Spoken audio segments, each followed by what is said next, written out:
Ain't no party like a cowboy party. But what about a Law Nation groove? Let's get it. The off season is live, but it's gonna be lit when you're rolling with me, baby. Mama said there'll be days just like this. Life like this, I wish the raindrops would fall. Come on, baby. Life like this, I wish raindrops would fall. Come on, baby.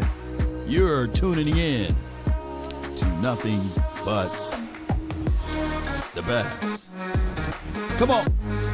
Who running? Who running? Let's get it. Stand tall or not at all, baby. Come on, Mavs. Do something for me. Give me a 1 in the chat. If the audio is straight, come on. Come on.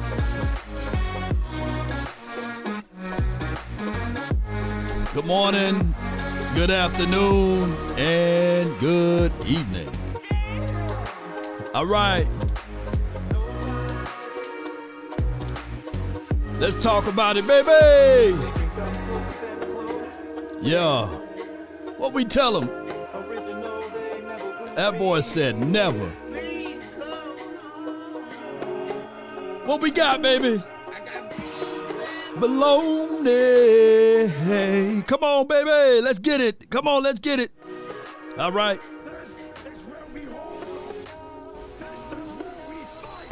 5, 4, 3, 2, and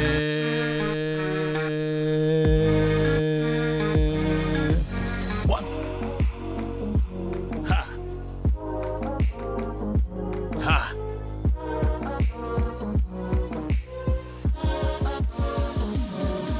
Yep. Come on. Ain't nobody gonna party like Law Nation, baby. Come on. Ain't no party like a Law Nation party. Give me that good news, good news. I see you. Sean Dave, what's good with you, man? Appreciate everybody. Sometimes you got to hype yourself up to get things going. Have you ever been in that moment? You got to hype yourself up, man. This off season is long and it's dry. It's dry, man. But we're going to talk about what Big Nate Newton had to say. Y'all see him on the thumbnail about Micah Parsons. Shout out to Coach Marv. He brought this to my attention. We're going to talk about what Jordan Lewis said about this defense and everything. I'm team defense. I've always been defense, man. I don't give a dog about offense, but it's been the situation whereas our defense, man, we've been what we call that when you get something fake. And I'm not beating us up, you know. Placebo, right? A placebo effect, man. We think we got the defense rolling. We're going to finally stop stuff, and then all of a sudden it's just what it is. Sucrose, man, it's sugary, you know. Fructose and all of that other stuff, man. It's sweet, but, man, it can get watered down real quickly. Shout out to you, Action Power. Shout out to you, Sheila Neal. Appreciate you. Recluse, appreciate you. And as well as Talk Media. Appreciate you, man. Yeah, somebody said stop the run. Yeah, stop run, you know. That's what I want to. I want us to be able to have the ability to stop the run as well. Appreciate you, Man of God Transport. He says, please change the music. Hold on. No. You are the only one. You mean to tell me you're going to do this to me? So if you in favor of Man of God Transport, put 0 in the chat. If y'all think it's time for Law Nation to change his music and change his ways, let me know. Put 0 in the chat. Now, if we don't get a few zeros, now you a man by yourself, you know. You all by yourself. But put a 1 in the chat if you think that Law Nation should keep his music. And let's go. And at the end of the day, I ain't mad at you, God. I ain't mad at you.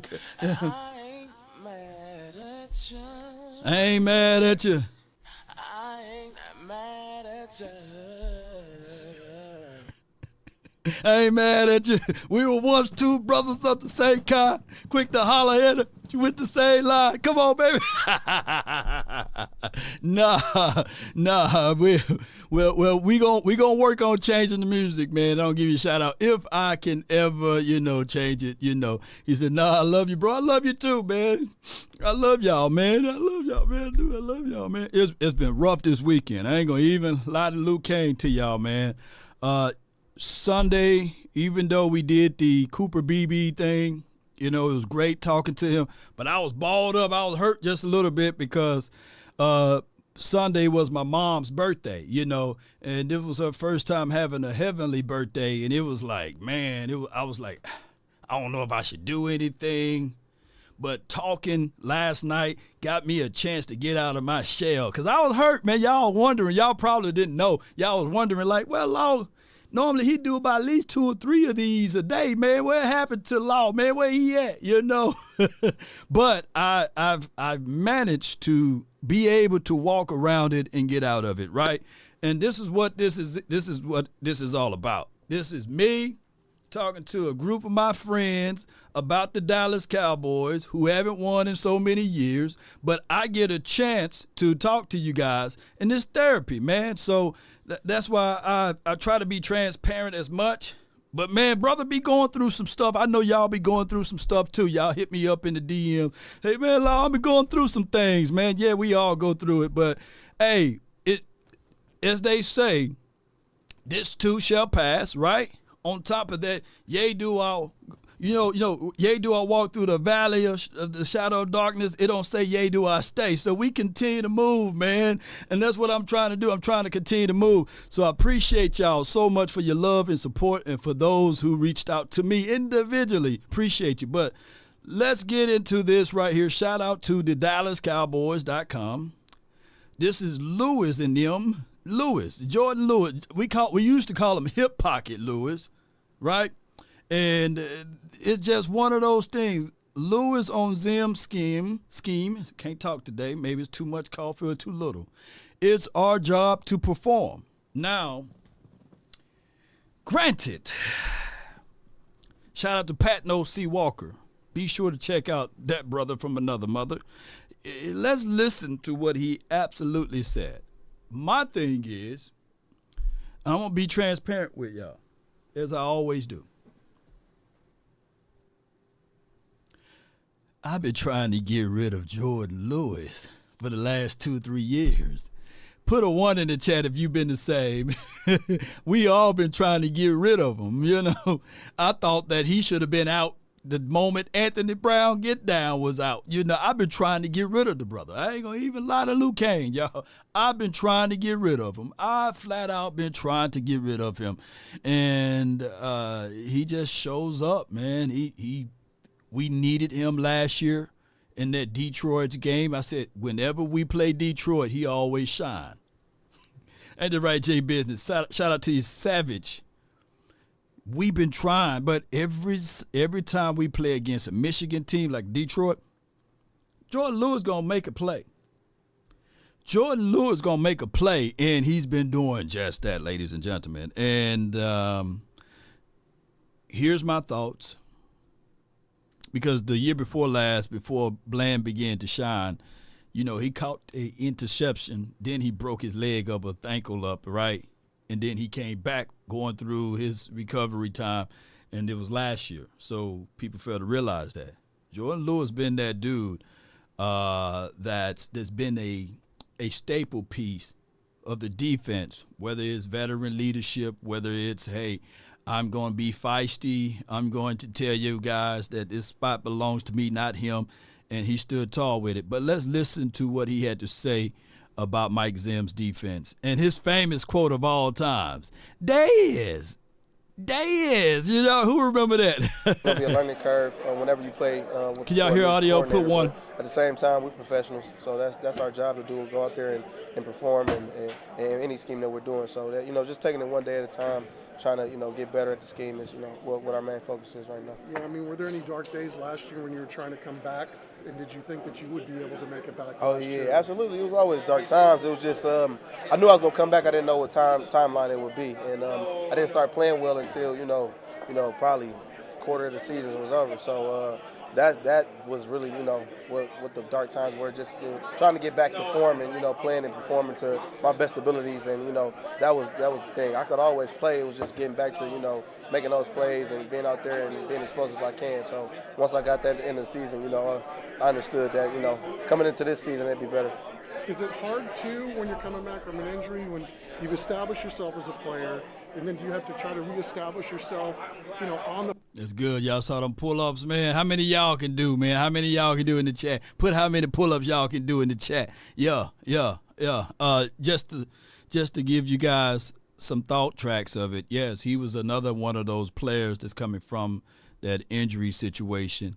And he didn't perform. He performed horrible for the first few weeks, but then after, he got his legs up under him, he was solid, Shout out to Okoye Media for breaking down the film on him and going back and forth. And then he even reshared the film that Okoye broke down.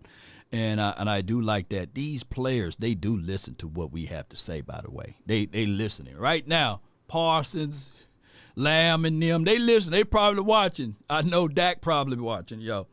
If not Dak, Tad for sure. I know 100%. 100% him, he is watching. All right, Savage says Lewis might show out this year. Is this a contract year for him? Yeah, it may be. It may be a situation. I'll give you a horn for that. And someone said, keep him around for that Detroit Lions game. He would show us something at that time, right? Right. Keep him around. Here it is right here. Will says, keep him around. 25. Ryan, you swole, man. You can do 25 of them.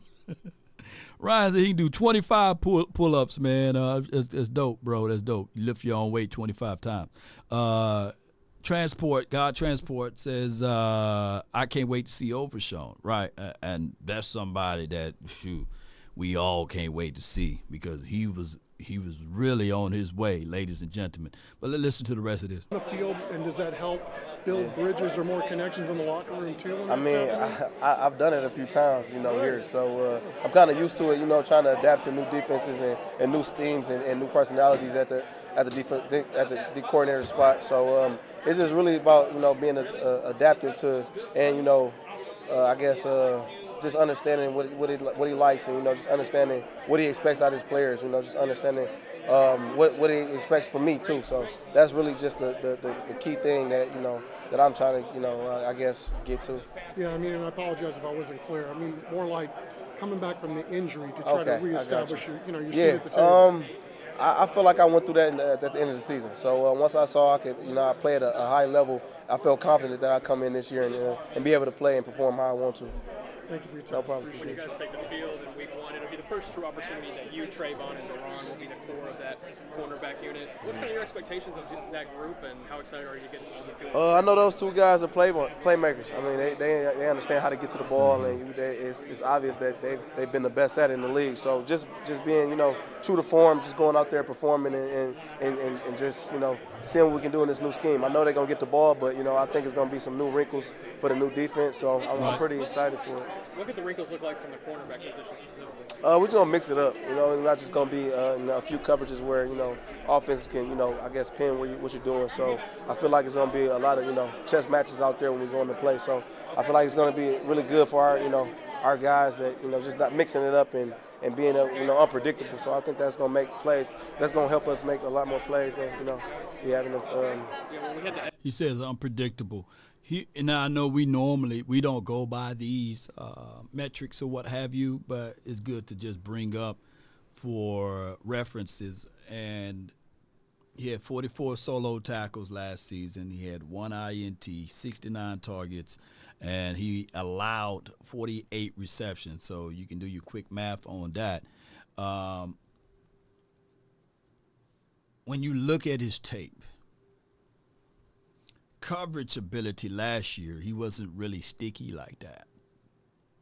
And you can see the grades reflect on that. Not saying that you have to abide by their grading system, but you can clearly see that his run defense was a 91 grade.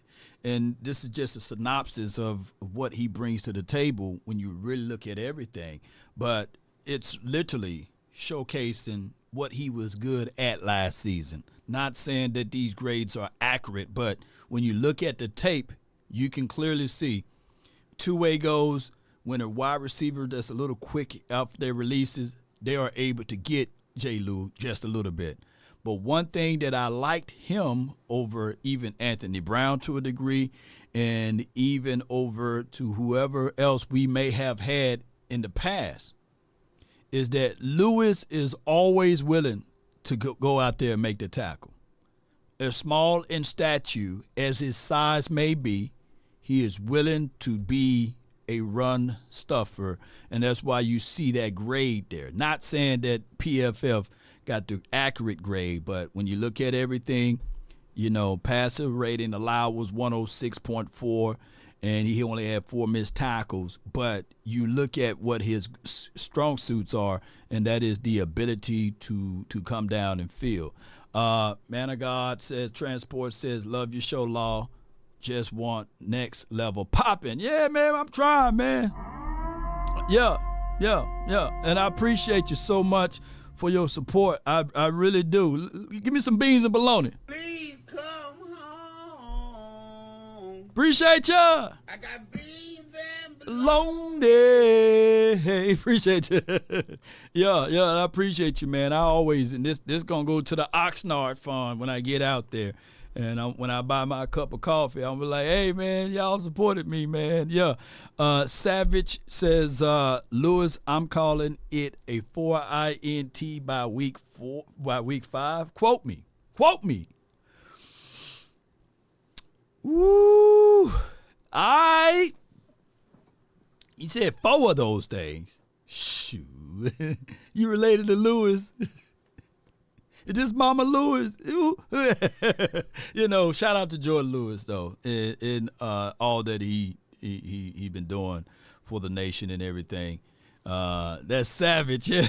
4 of them, man, by week 5. Man, shoot. They're going to make it hard. We had to pay the brother. Let the AI speak on it. Mona God Transport $20. Love your show. Just want you next level poppin'. Yeah, I'm trying to get to that next level. All right, so back to this report here. Let's listen. Exit interview with you right after the Green Bay game. It seemed like there was, uncertainty about where your future could be. To be back here another year, how cool is that for you? I mean, it feels really good, being in a familiar place that I've been in, and understanding I have a full off season with the people that I know and understand, and I get to play, going OTAs and be with similar faces. It feels really good. So it's definitely a confidence booster to know that I have people in my corner, and I feel like the facility is the same. The facility is the same, and you get this, the familiarity of just every day and how everything's going to go. So I think that helps us, play faster. No doubt, and I would love for him to get those 4 INTs. We're playing against teams that's going to try to attack the middle of the field with us, and we're going to need someone of the kind of caliber of Lewis to stand tall. I like the Browns wide receiver grouping. You got Amari Cooper, you got Jerry Jeudy. I forgot who their slot receiver is. I'm going to go back and look at it. His name at the tip of my tongue. I think is it Elijah Moore? Y'all can help me out. One of those guys, I think it's a Mississippi State guy or Ole Miss guy, one of those guys. But you got to worry about that. And then when you playing against the Saints, they line Chris Olave up pretty much on the outside and the inside. And if it's Ohio State versus Michigan time for your mind, then come on, baby, come on. But at the end of the day, it's going to be a situation whereas our nickel guy, which like a Lewis, is going to have to be able to stand tall in that. And then the Ravens, they what they like to do from an offensive standpoint, they are a run-first team. And when they do utilize the middle of the field, they use a 2-set. Isaiah Likely, he's going to be the tight end 2, and Andrews tight end 1. So you're going to have to get bigger. Some of the impediments that we've seen with J. Lou when he's inside, right?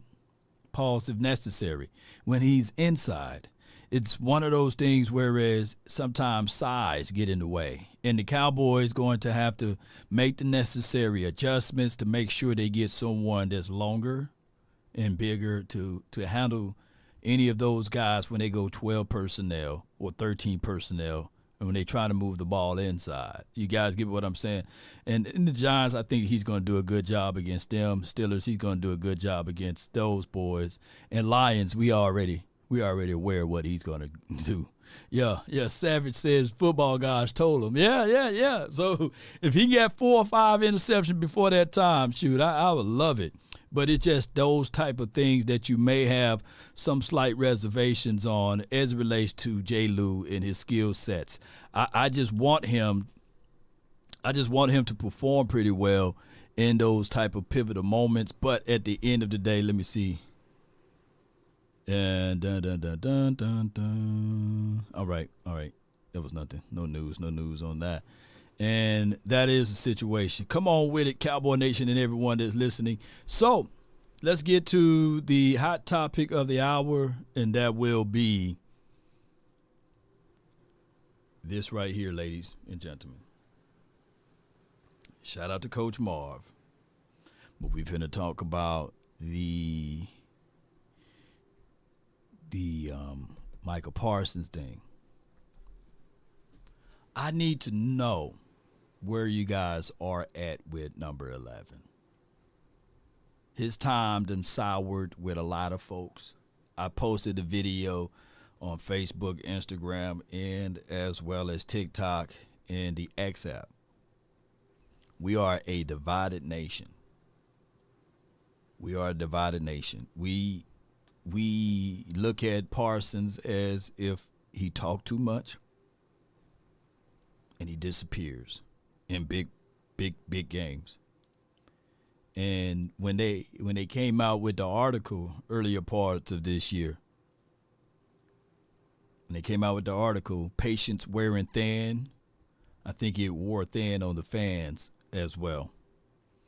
Yeah, David says the zombies. Yeah, shout out to my guy J Tuck. Them zombies been working. And I love outspoken Parsons. Okay, we going to, once this video load all the way up, we're gonna dive into this. I respect Nate Newton's opinion 1,000,000%. Right, and I'm gonna add in what my thoughts are. Right, but when someone been down there before, and they lifted up that Lombardi Trophy, I'm listening. I'm listening to what they have to say. And I'm measuring, right? And that's just what we're going to do. Let me crack your cranium and fertilize your brain. Yes, indeed. So we're measuring everything that my guy is about to say. And I'm not going to beat up Parsons. I don't like Parsons' podcast, by the way. But I understand Parsons' podcast, and I understand the reason why. Two things can be true. Shout out to you, Def Kang. 55 said, "Law, check your cash out, boy. Don't spoil me with a good time now. Don't you spoil me with one of those good times." Yes, indeed. Let's listen to what this podcast have to say about Parsons. To fight you, man. Wow. Warren learned from that one, I bet you. Yeah. He didn't taunt somebody after that. That's but funny. You know, that's a good story. Downhill after that because Larry Allen was the best in the game. So everything after that was downhill. So Warren probably beat everybody else to death. Yeah. He knew what he needed against Larry. He brought that to everybody else.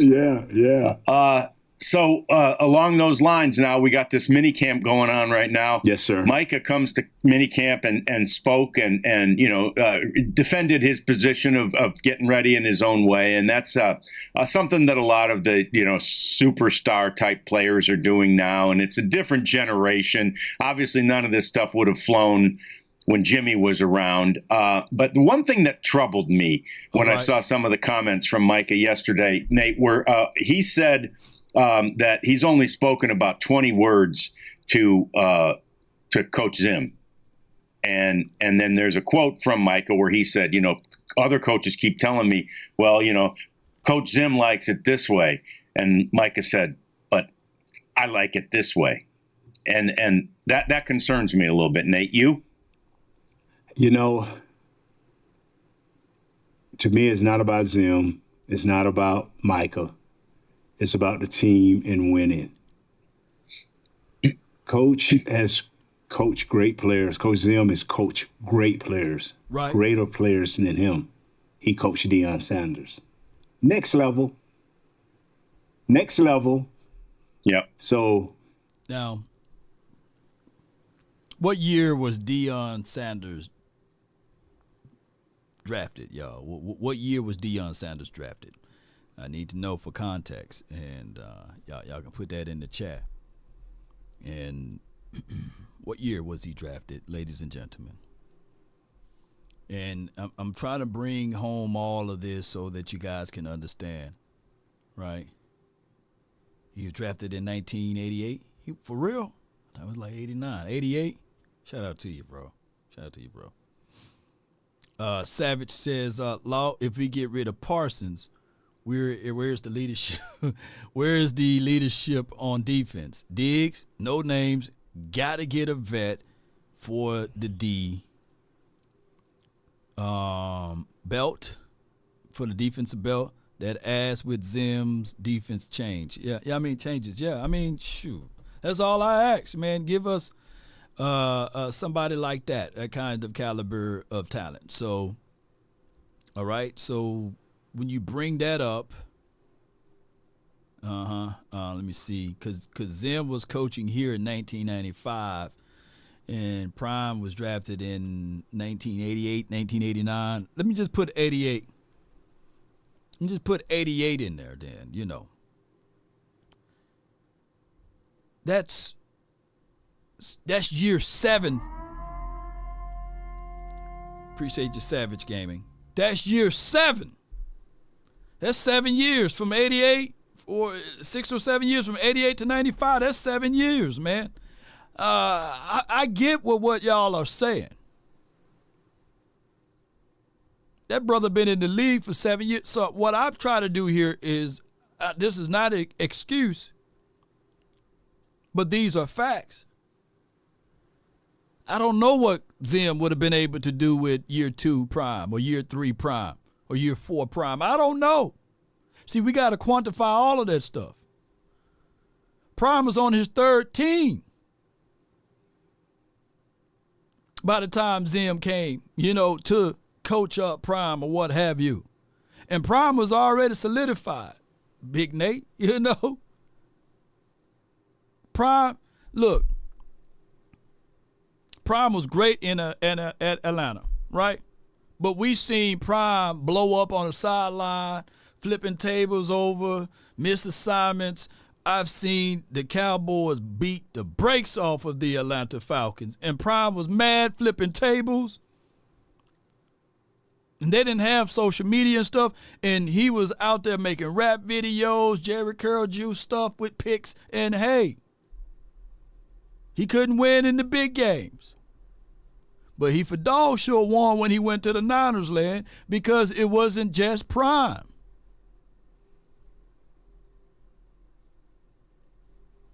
Name me the Super Bowl that Prime won without other superstars. I'm waiting. I'll sit back and wait. Must be the money. Come on. Let me know where Prime was the only superstar on defense. Let me know when Prime was the only superstar on the team. I need to know. I'm waiting, because people get that mixed up all the time, man. Why? If Prime is great, that's my guy, you know what I'm saying? He sent me, look, Prime, don't stop sending me stuff, though. I'm just trying to translate. He sent me the Primes. I got the Prime, must be the money, He sent me a whole box of these Prime shades, man, sure. But I'm just trying to let y'all know, man, that that how many Super Bowls would he would have won over there in Atlanta? And was he a leader? Yeah, I mean, come on, must be the money. Like he went to the Niners, man, and really in '94 they cheated us, man. Shoot, my Cowboys, man, prime PI, my doggone guy, Michael Irvin. It was PI. Come on. Yeah. Yeah, if we took Prime over Aikman, our history would have been totally different. Yeah. But don't make this about winning. Well, all right. I'm going to try not to, action. I'm going to try not to make this about winning. All right, so I'm going to take my my Cowboys silver and blue tainted eyes and mind out of the situation. And I'm going to ask y'all before I hit play. Would you rather have Micah Parsons on this team or off this team? I need to know. Put 1 in the chat if you want him on this team. Put 0 in the chat if you want him off this team. And let me know. Are we better with him or without him? You know, to have and to hold, to sickness and wealth, Oh, man, that's a lot of zeros, Birthday. Oh, my gosh, Jabbar. Oh, my gosh, man. What's going on with y'all, man? Oh, my goodness. Please come home. Out of that draft class, there was only one person that I would probably consider over Micah Parsons, and that's the Surtain kid, And he was already taken before we got a chance. And now I've known some people said that they wanted Slater over Parsons, and I give you that. I give you that. But give me Micah Parsons. Let's go. But Zim has also coached players way less than him. So Zim will find that middle ground. Yeah. My question has always been, since the day one that Micah walked into this to the facilities, and this is my biggest fear, and you'll keep hearing me say it, how quick will the brand crush these kids? And what I mean by that, the Dallas Cowboys star, how big they become by how little they do. Micah has not accomplished nothing compared to the other greats that have played. His numbers say one thing, his winning percentage, playoffs, because we're not a regular season team. Playoffs have not showed up. Late season, not showed up. So I'm hoping whatever Micah is doing to better himself, it will happen this year. And he will be that guy that takes that defense over the top. I mean, I have nothing against this kid. I think he's a great athlete. I think he's a great pass rusher. I think he has so much more to offer. All right, so put the butter knife down. No, don't shake me with the butter knife, though.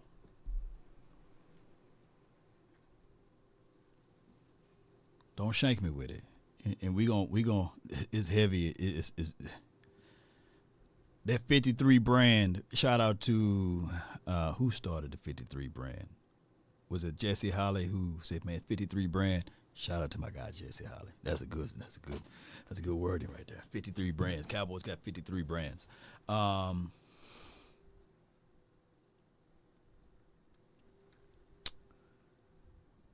With all bull sugar aside,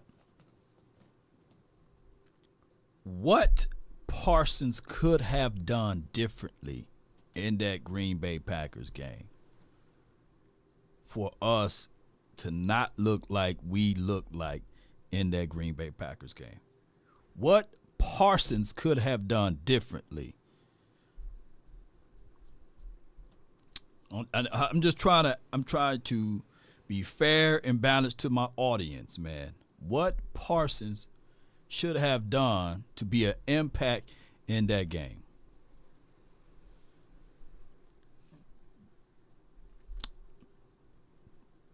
Rebel 95 says play linebacker instead of Bell and Clark. Okay.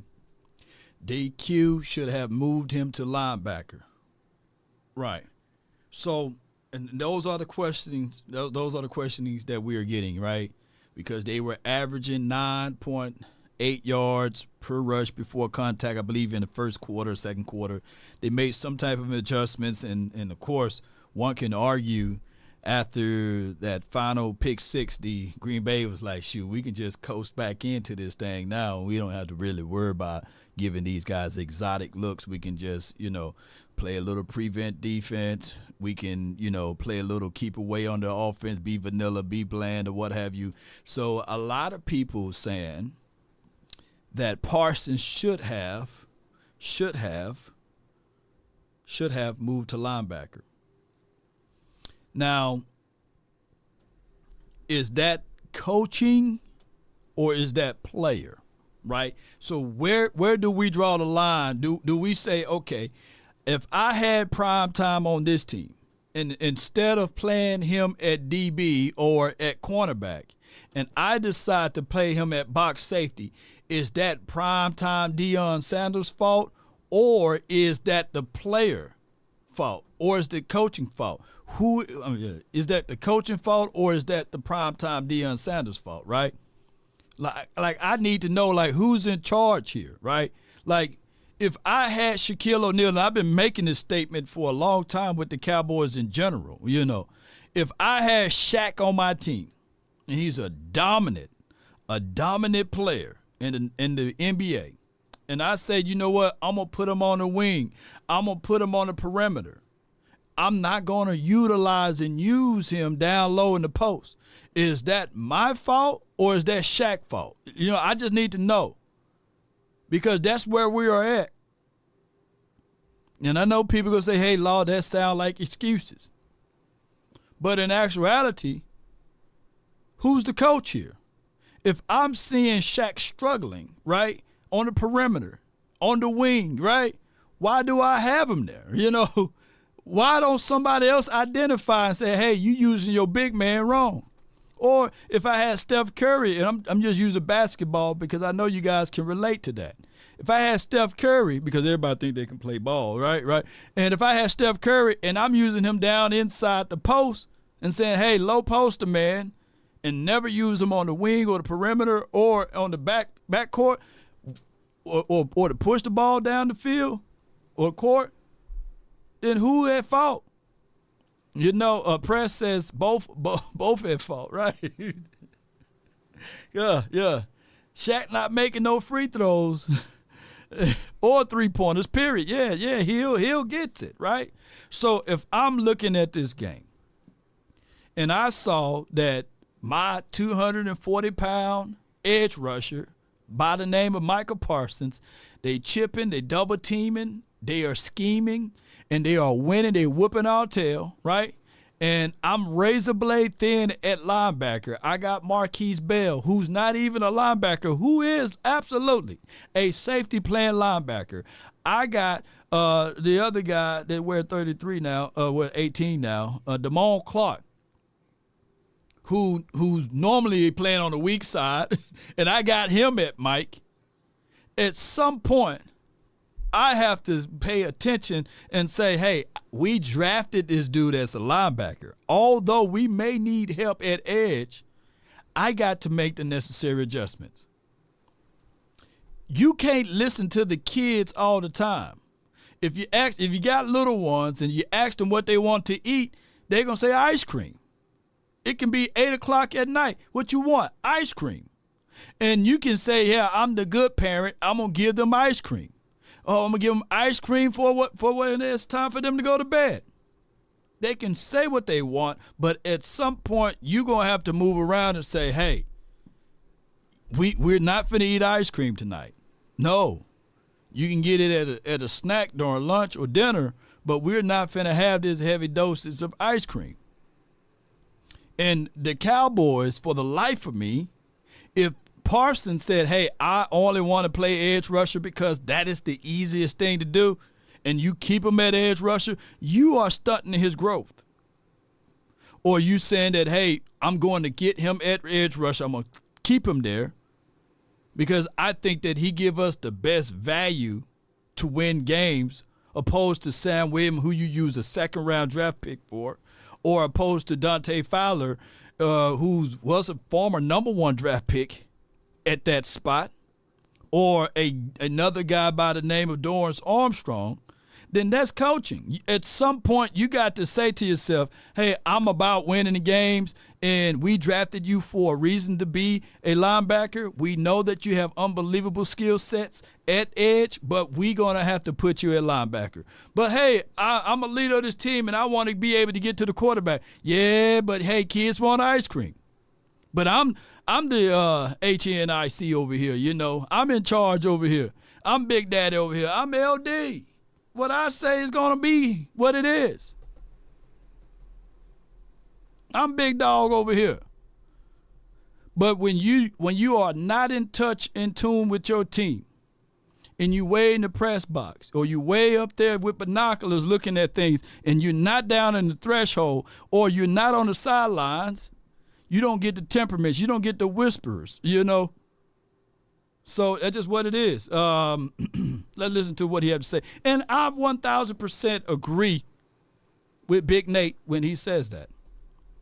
But the fish rots from their head down, and what's as above, so below, right? So if you have lack of leadership mindset up top, then you're going to have a lack of leadership and mindset down at the bottom. That's just how it goes. And it was visibly for us to see.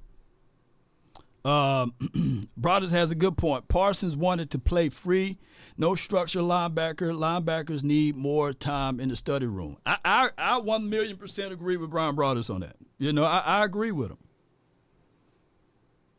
But it goes back to if you have an offer to kids to eat the ice cream or the vegetables, they're gonna say, "Hey, give me the ice cream.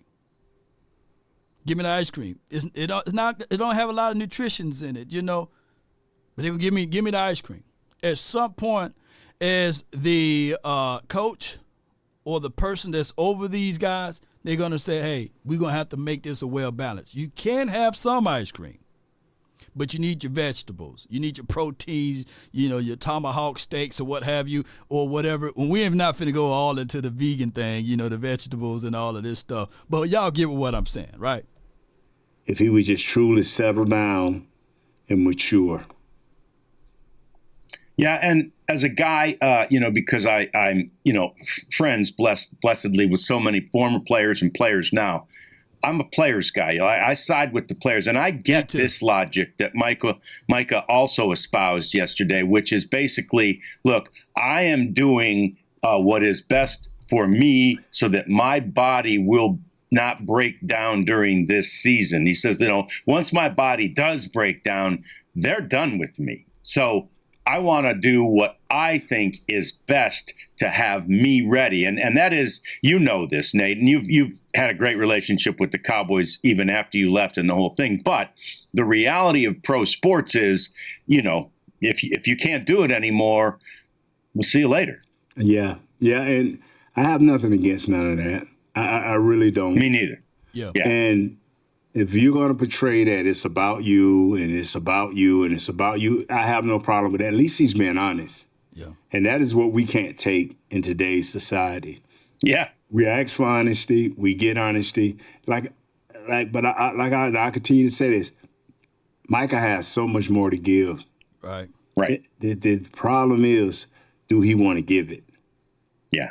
You know, and do your thing, Micah. I mean, make your money. I never begrudge you that. You know, I never, no matter what I think is best, I'll never begrudge a man his money. You know, I just, you know, everybody just thinks, I mean, I listen to the NFL Network, I listen to ESPN, I listen to TN, and when I hear another athlete begrudging somebody their money, you know, for whatever reason, that just don't seem right. No. You know, so do what you No doubt.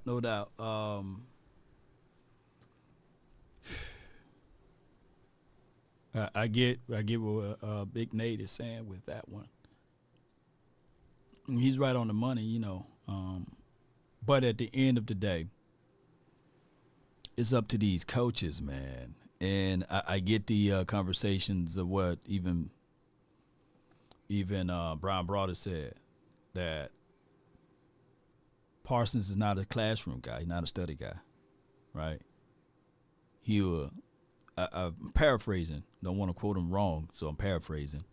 He said he'll be like 15, 20 minutes in the linebacker room, get up out of there, go 15 to 20 minutes in the edge room, get up out of there, and then Brian Broader said, hey, I might get in trouble for this, but I got to tell y'all, you know how Brian Broader's do it. Hey, I might get in trouble for this, but he would even get up and go into the running back rooms and the wide receiver rooms. So he's not a classroom room guy, right?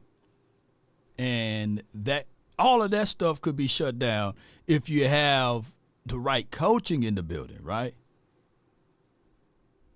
Yeah. Yeah, coaches should be able to say, where the hell you think you going? Where you going? Sit down. Matter of fact, go to the board. You know, that's what they used to do back in the days. Now, I never played in the pros, but I know for sure. Where you think you going? Sit on down now, you know, and that's something that we need, man. We've been talking, I said this before, I gave this analogy before. We want dogs, man. We want dogs, right? But we can't be having a cat trainer to train dogs, right? You need a dog trainer to train dogs. You can't be having, a bird trainer training dogs. You need to have a dog trainer. Hey, man, we need these dogs, right? What you think a dog gonna do? Oh, man, we got a line. But, man, come on. Now you got the cat trainer, And I ain't talking about a wildcat trainer. You got the doggone, Let me use something else as an analogy for that one, because a lion is a cat. But you got a Pilates trainer. Yeah. You said, man, I got this lion. I've been wanting this lion, man, on this team. And then you go send him over to the Pilates trainer. Come on. And nothing wrong with Pilates, though. But y'all get what I'm saying. We can't have docile and that type of silly mindset here. So the next time you get up, hey, what you think you doing? Yeah, and I think that, hey, man, if a few words and all of this stuff, he's gonna get it right, and he's gonna say, "Get your up there, contain the damn ball." Thomas said Jerry don't want them dog coaches, man. He want the Pilates coaches. Get your up there, contain the damn ball. This is why we do it. Too many missed tackles. Let's go. We're too damn soft. I just hate mistakes. I hate mistakes. Jeez. Oh, my goodness. I know exactly what y'all saying, too. Have you ever been around some people, I ain't going to say who they are. Oh, my little baby, he or she just such a nice person. Oh, my goodness. And the kid all in the back tearing up stuff, throwing trash all over the ground, just being disrespectful. And all you trying to do is, let me see if I got something over here. Yeah. All you trying to do is, hey, they need one of these. They get one of these belts, man. Don't be whooping my child. No. And all they need, you be in the store, you be saying, all I need.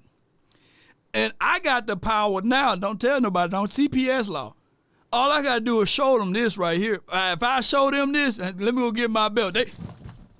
They straight. But some people household, man, they don't know what this is about. They don't know what this is about. Boy, when they get out of line, before you get out of line, this is one of the new belts. He ain't broken in yet. This one ain't broken in yet, though. But y'all know what I'm saying? I make this, I got the other belt over there. But they y'all know about that belt, boy. Shoot. Hey, don't be calling CPS, though, but y'all be snitching on here. Yeah. Patrice says, thank you.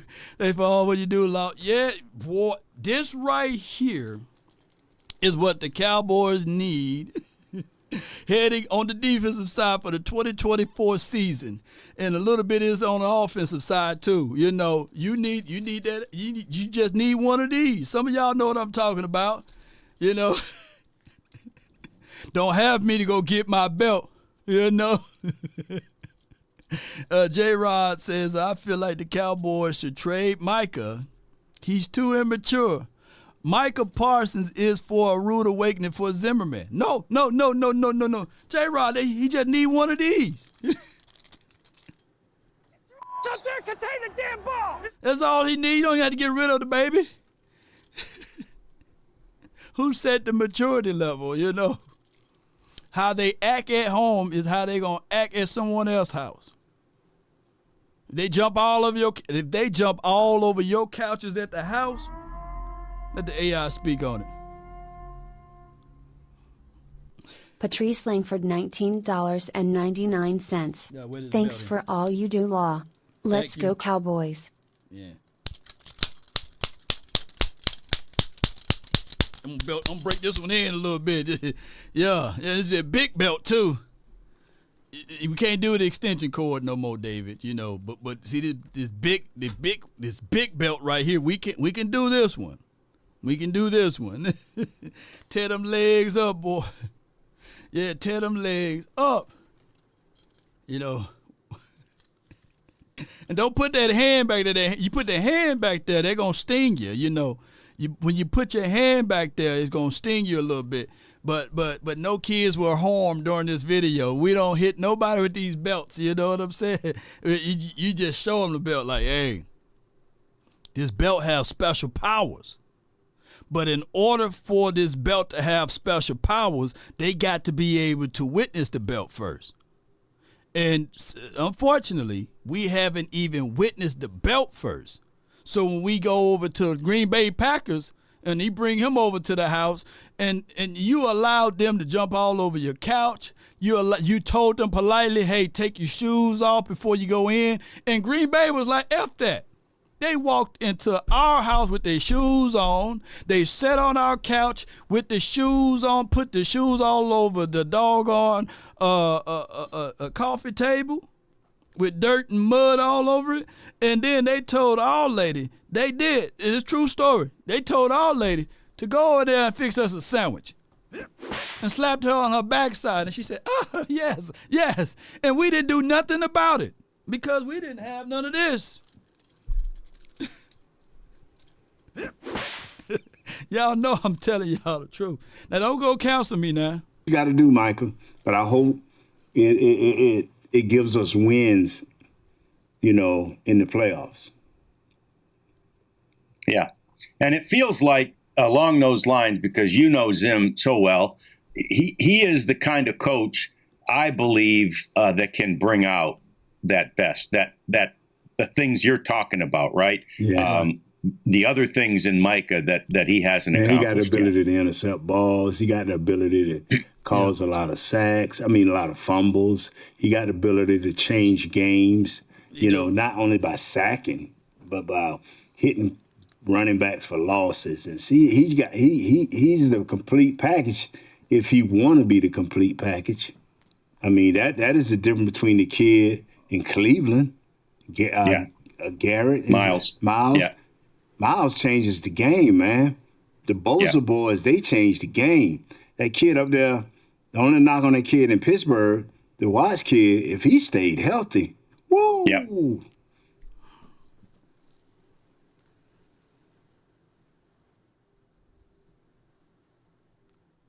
Okay. Hear me out. What playoff game did Myles Garrett change the game with? And since we throwing in Bosa boys, I know Nick Bosa, he been to the Super Bowl, but Nick Bosa is not doing it by himself.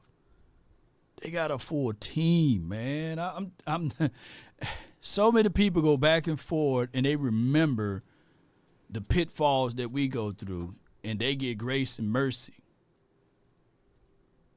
And then y'all like to say, well, no, we just talking about our team. But in the last 12 to 13 years, there's been no other dominant player as dominant as Aaron Donald, outside of Chris Jones to a degree. And Aaron Donald, they had to give him the world. Miles beat the 49ers. That's a whole nother conversation there. Because he definitely didn't do it in the postseason. We talking about postseason. We ain't talking about regular season. We talking about postseason. Miles, and what year this is for Myles Garrett too, by the way. What year? Is this his third season?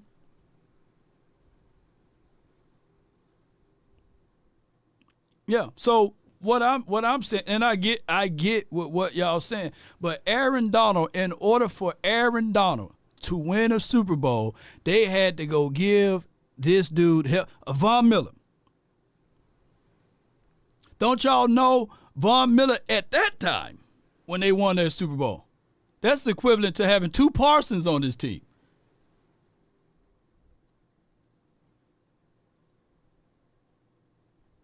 Equivalent to having 2 Parsons.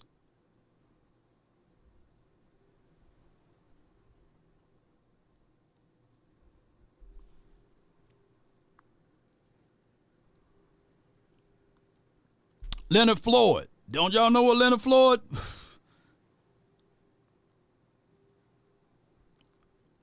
Jalen Ramsey.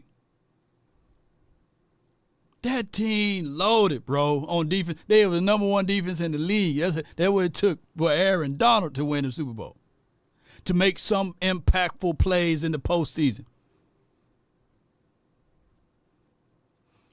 Miles didn't have a QB to help the team make the playoffs. I don't think Miles. Wait a minute. Hold on. Hold on now, because I heard people say that Deshaun Watson is better than Dak Prescott. I heard that people say that Baker Mayfield is better than Dak Prescott. We had quarterbacks that's allegedly better than the quarterback that we have, you know. So, I can't use that one, you know. I can't use that. I mean, I get what you're saying. I get what you're saying. But their inefficiencies on offense had nothing to do with what we talking about on this defensive side. Yeah, 8 years. Garrett been here for 8 seasons. Now, I'm not saying that. Hold on.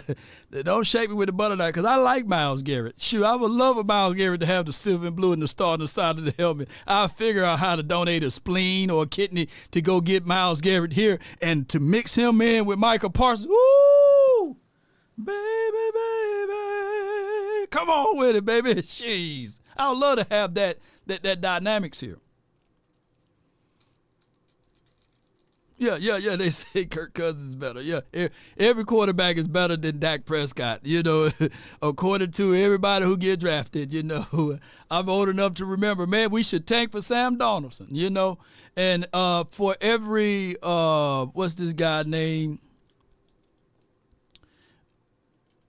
For every Josh Allen, there's a Josh Rosen. There were people literally, I'm old enough to remember, hey, man, Josh Rosen is better than Dak Prescott. Come on, man. Everybody better than Dak Prescott. Marshawn Nealon is coming. Yeah. Until, you know, they're not. You know, that's just how that goes. Yeah. Who remembers Sam Donald? You know, oh, man, he's better than Dak, you know. Yeah. Josh Rosen, man, give me Josh Rosen, you know. Yeah, Sam Williams can be just as good as Miles with time and coaching. Hey, man. Hey, bro, come on now, dog. I get what you said, man. Hey, man, I root for this team, but hey, man, Myles Garrett is him. He is so good they compare him to Kobe. You know, they say that, you know, on the TikTok community that Myles Garrett is Kobe, you know. They're the same people. Yeah. They can't explain the years and the age and all of that stuff. But, man, TikTok, that's why they're trying to take it down, you know.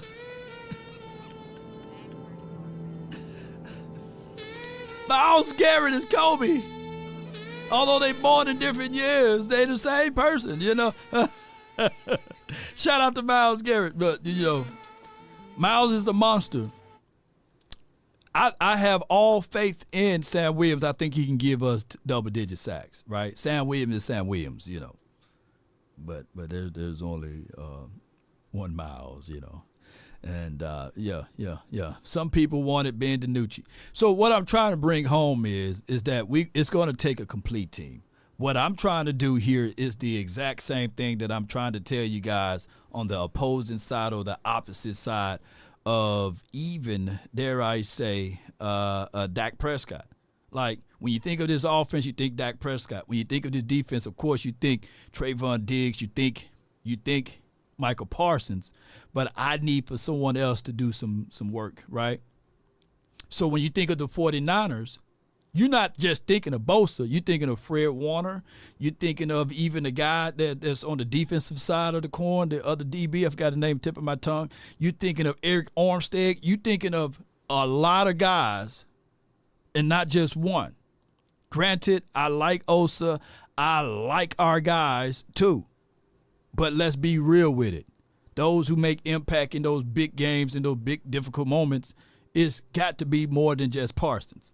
When we think of Charles Haley, even with the 90s Cowboys, it wasn't just him, but he was the elixir to get us over the top. You think of Woody. You think of Prime Time when he was here as well, right? You think of Ken Norton when he was here. You think of Tony Tolbert. You think of other guys, Big Leon Lett. You think of complete teams that can give you pivotal things. Shout out to Jim Jeffcoat. Shout out to Bland. Yeah. Slam will be good this year. You can't have a complete team without DTs. Ooh, Saiton, that's a good one. Yes, indeed. You got to have.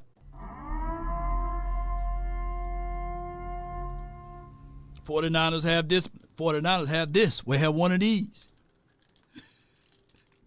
And they believe in it. It's a culture thing. How many different defensive coordinators they had since old boy left, and now he's back, Harbaugh, since Harbaugh left. And their identity still been the same on the defensive side because those are the guys that they go out and grab. Yeah. Russell Maryland, and Russell Maryland was a real good anchor down inside. You can add 1 or 2 more wins because he'll change the game. Yeah. And that's all I want from Micah, because if you start changing the game, man, you have a contract and you have a back-to-back super years of changing games, 4 or 5 games, man, you can tap that contract because you can be like, hey, man, I ain't coming to practice. And they'll be like, well, we can't win without Micah. Yeah. Yeah. So, game changes. Yeah. So speaking of contracts, the happiest man, in football yesterday might have been CeeDee Lamb. Yeah. What happened with he Jefferson? saw the contract Jefferson got, and he said, here we go, baby. Yes.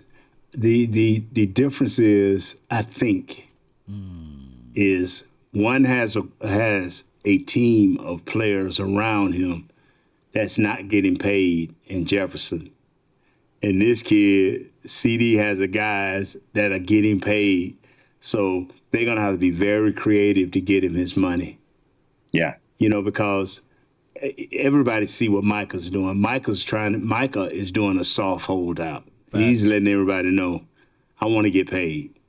So Dak, if they decide to pay him, quarterbacks are getting paid too much. Yeah. And that's not begrudging nobody their money, but I just don't believe that you go out, people say, well, you don't want to be without one. Like Minnesota got rid of Kurt. You see what Atlanta did. If you're getting judged, if you're getting to the playoffs every year and you're not getting any further, the one person that can take you over the hump supposedly is your quarterback. This is what they will find out about Buffalo's quarterback this year. He's at that stage now. It's like, is this kid gonna win us some games? Dak, at the same point, Dak, is you gonna win us some playoff games? So when you want to give a guy $60 million, what you trying to say, Nate? And then you home in the first round, because and see, Nate, What you trying to say? All right. Let me break this down. And I'm not beating up Nate. I'm not beating up Nate. I'm not beating up Nate. Rev says 100, underlined twice. Yeah. DC for Life, Texas says $1. Appreciate you, man. Thank you. All right, so quarterbacks are getting paid way too much, right? That's what his stance. Okay, here's my thoughts on this. And he said quarterbacks. He didn't say individually Dak Prescott, but I can imply that he's saying that basically Dak Prescott is getting a little too much, as far as money and remuneration to give other players money and everything. The only way that you can really circumvent the market, you got to jump in early. You can't wait to the last hour because you're gonna always pay at top market value, or you're gonna reset the market. By the Cowboys waiting, you now got that $60 to $65 million quarterback payment. Or one can argue and say, okay, Law, it can be at least 55 to 60. Regardless, we talking peanuts at this point because the difference of $5 million is what? A Rico Gathers or someone, or a Cooper Rush. What I'm saying is basically, if you want to get that discount rate at your quarterback spot, you're going to have to do it early. Law, do you have any facts to the matter? What did the Eagles do? Did they wait to pay Jalen Hurts? No, they jumped in early, and they made that payment. Because if they were to wait till after Joe Burrows got paid, then they would have had to go match what Joe Burrows got, right? So they had to jump and enter the market early. If you wait long, you're going to have to pay higher. That's just how it goes. And the other teams that's equipped for this mentally, they know that this is the price of doing business. Your quarterback is your mortgage, is your house. Now, granted, pay wide receiver now in his ratio. Shout out to you, man. Appreciate you. Nate first mentioned Josh Allen. Yes, T. Foster. So here's the thing with Joshua Allen. They speak glowingly of him in Bills land, right? They don't have the afterthought. They are looking at it like, okay, all right, so we got rid of Stephon Diggs, who was a semi-cancer. We're going to see for this 2024 year two things that I want y'all to look at. One being Josh Allen now without Stephon Diggs, right? And it's just the, who they got? They made some movements over there they got Keon Coleman, who I really like, or what have you. He's a rookie. So we're going to be looking at him. We're going to be looking at him and what they do over there as far as win percentages and able to win in tight, close counters.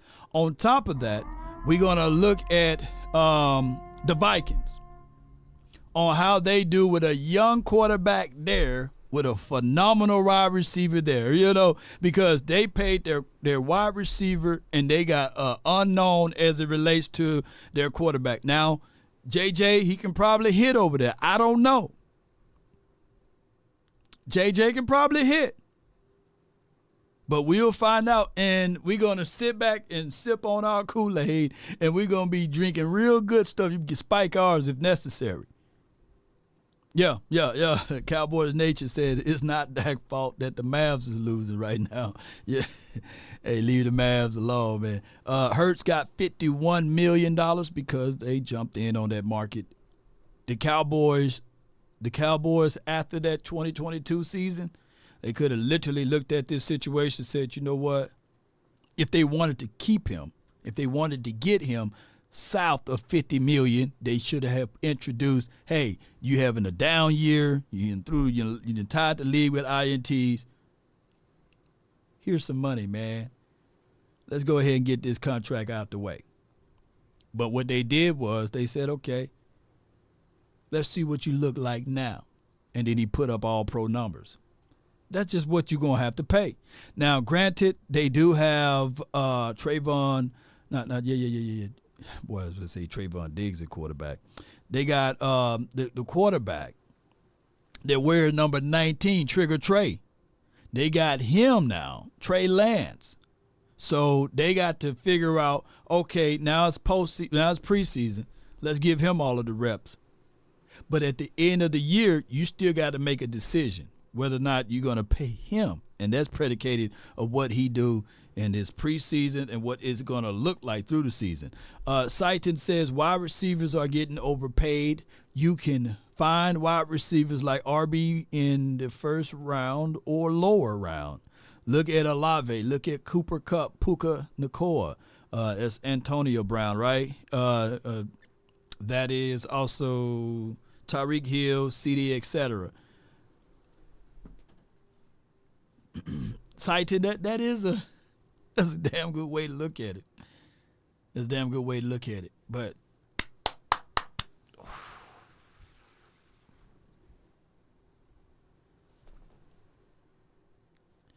if the Cowboys wanted to get CD Lamb at $22-25 million, what would they have to do? It's the same equation. It's the same dynamics. You had to pay early. You could have easily had CD Lamb at 22, 25, 26. Give or take. Could have easily offered him a contract before last season.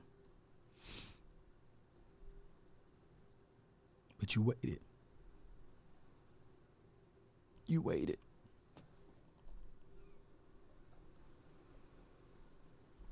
It do take two to tango. Yeah, you're right, Commish. It do take two to tango. But money in your hand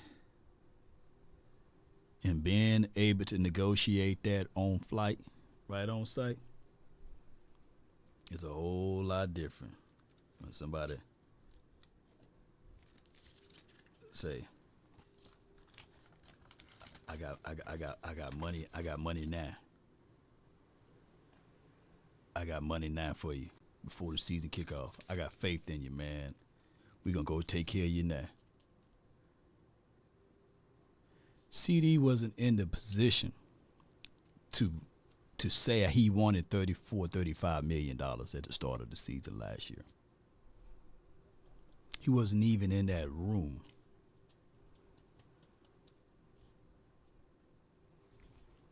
But if you put that money in his hand like that, say, hey, here you go, bro.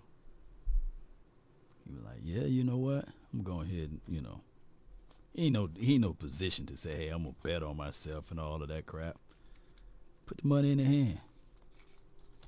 But when you wait and them boys show up and they show out and then you use, hey, we like to pay you, but you didn't show us nothing in the postseason.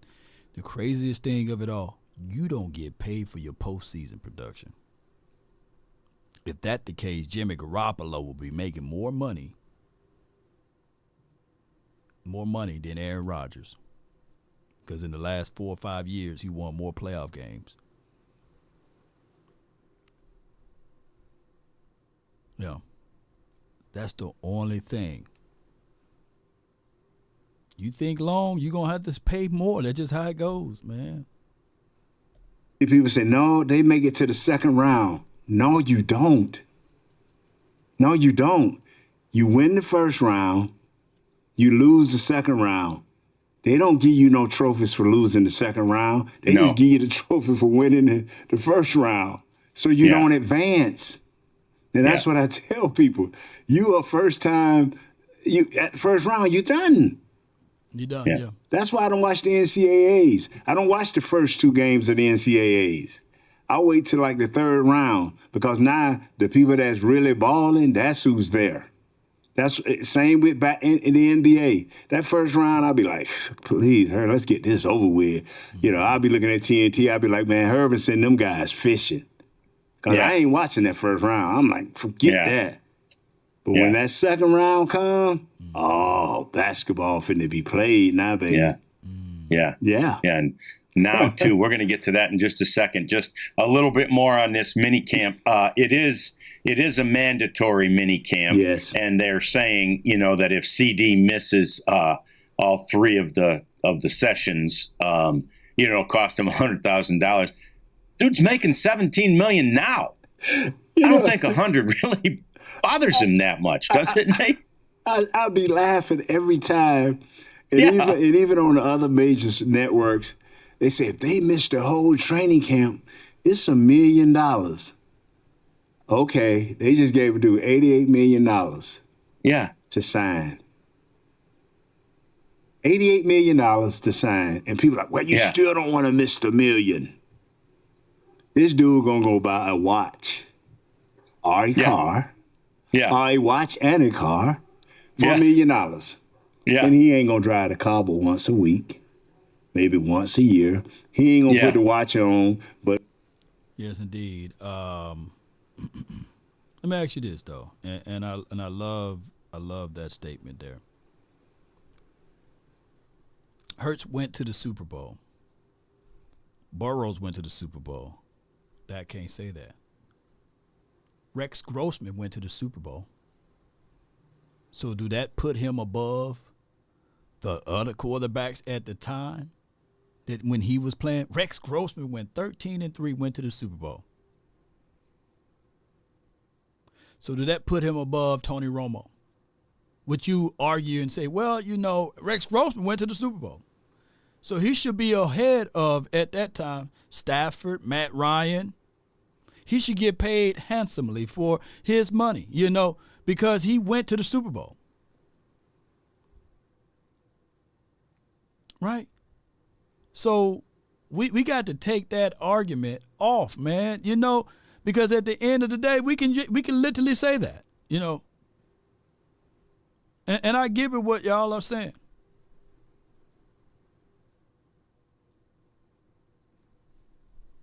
When you're on a team that made it to the Super Bowl and you look at the quarterback and give the quarterback all of the credit.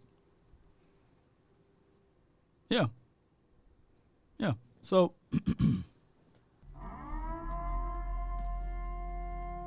Burrow went to the Super Bowl, haven't been back. And there is a stat line out there for those who lost in the Super Bowl to never come back. I forgot what stat line it was. I think it was one of those things whereas Marino, he went to the Super Bowl, never to come back. Teams that make it to the Super Bowl to never come back, it was some type of stat line. I didn't have to find it though. But what I'm saying here is I'm not beating up Burrows because I like Burrows. I like what he can do. Throw the ball, sling the ball all over the field. But he gets a lot of grace because he's in Cincinnati. If he played with the silver and blue on the starting side of the helmet, y'all be talking bad about, hey, man, that dude can't stay upright. He hurt every year. He's hurt now. Y'all be putting all type of stuff out there. Phillip Rivers couldn't get to the Super Bowl either. Yeah. So what we would do is, if we had LaDainian Thomason here, we say, man, he ain't Emmett though, man, because he can't win in the big games. He disappears in the postseason. If we had Megatron here, hey, man, yeah, he good and all, but he can't win in the postseason, man. He's trash, man. He need to go really smoke a blunt or something, If we had Randy Moss here, yeah, he good, but, man, he ain't more. I remember back in the day we had Michael Irvin, man. Shoot.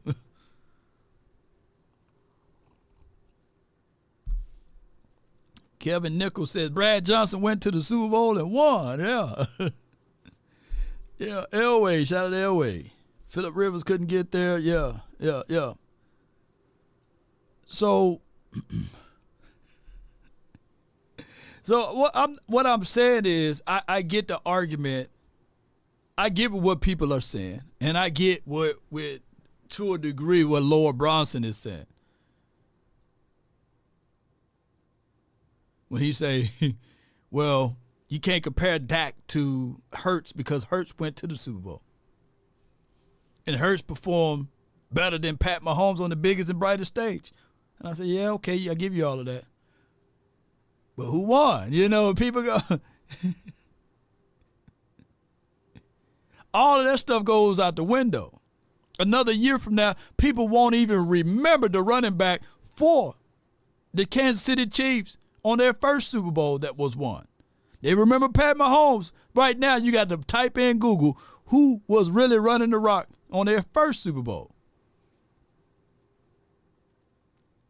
Put it like this. Pat Mahomes in all of the Super Bowls don't have gaudy numbers. And I'm not beating up Pat Mahomes. I think the world of him. Because, hey, without Pat Mahomes, the 49ers would have had an extra Super Bowl and the doggone Eagles would have had another Super Bowl. So, yeah.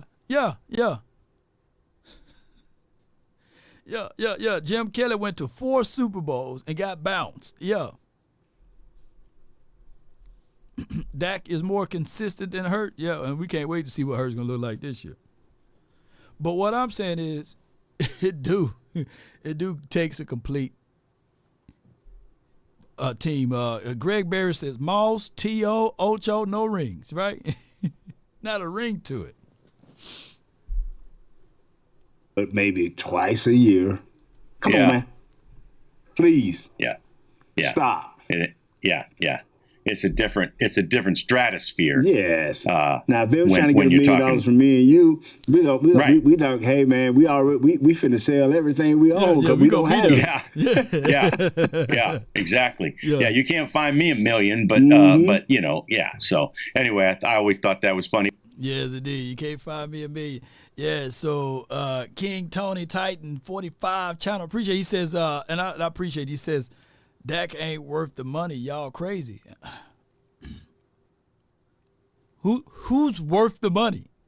What is worth? What do we put value to? Who is really worth the money? Is Kyler Murray worth the money? Deshaun Watson worth the money? I'm naming all of the people that are getting paid $250 million. Let that sink in. How can we attach worth and value to a quarterback when that is the market? The market dictates the money. Marketing 101, baby. There's only one quarterback that people can say, all right, well, $250 million or $500 million is what he's making. It's Pat Mahomes. Is Stafford worth the money? If Stafford worth the money, Stafford looked very pedestrian when what week he saw us, we knocked him up out of the game. He couldn't hit water if he fell off a boat. Them are the only 2 quarterbacks to win the Super Bowl in the last 5 years, Stafford and Pat Mahomes. So who's really worth the money? Lamar Jackson, $250 million. He's 2-4 in the playoffs. Is he worth the money?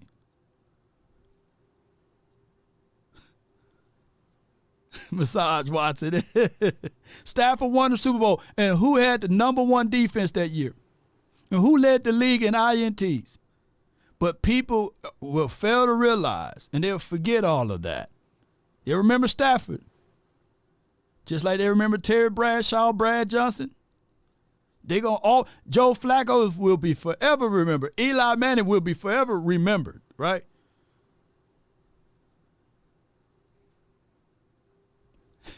They got a Super Bowl.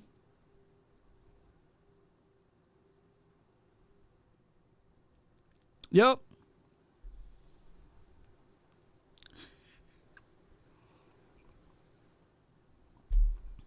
So when we talk about worth and value, what do you want? Because I had my brother over here a couple of weeks ago, and I said, hey, man, your quarterback over there, Brock Purdy, is he better than Dak Prescott? He chuckled and laughed and said, oh, hell no. Because I wanted him to say yeah. Because when his contract is due, you gotta have to pay him $60 to $65 million.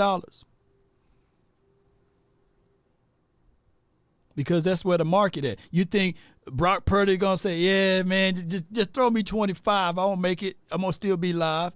Give me $25 million. They got a window. Right now, Bosa is only accumulating $24 to $25 million against the cap. But he's getting quarterback money for right now. Bosa's getting quarterback money for right now. So they got a window. And if he can't get it done within the next, year or such, because Brock Purdy money will be due next season, they're going to have to move some stuff around. But watch and pay attention. Teams that know how to work in those financial departments, they can get out of it. They will figure out ways. Teams that say they worry about the money still be in trouble with the money. Have you ever noticed that? Shoot. We've been talking about the money. Look, let me go to over the cap.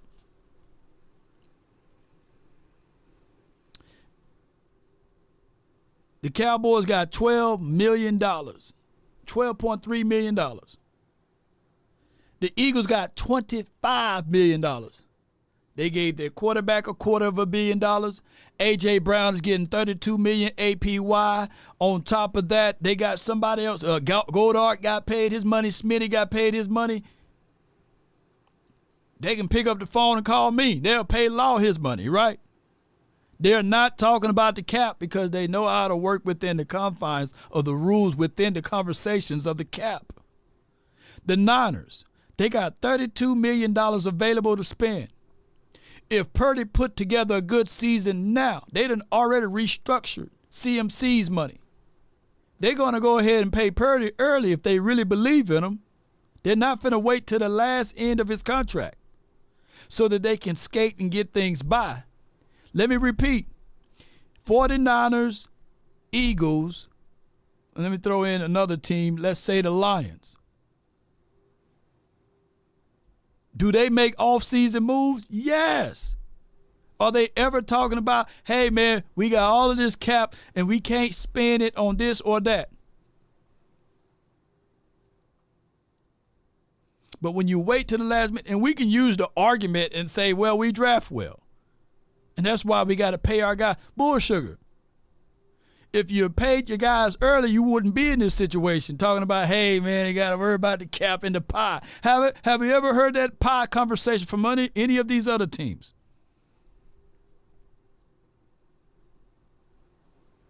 Have you heard about pie? You know.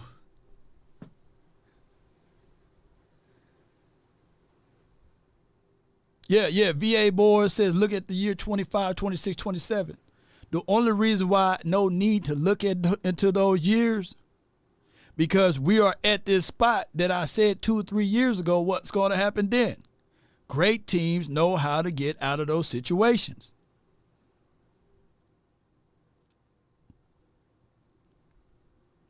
Because I'm old enough to remember when I said, hey, you got to pay CeeDee Lamb 25, 26, I'm old enough to remember, hey, we can't afford 25 and 26. That's too much money to give Lamb. Like 30 and 35 is not going to be too much money. Oh, man, we can't pay a quarterback $40 million, 42, 43. But you wait, and now you're saying that, hey, now we don't want to pay him 50, 55, 60. It's math. We're in it.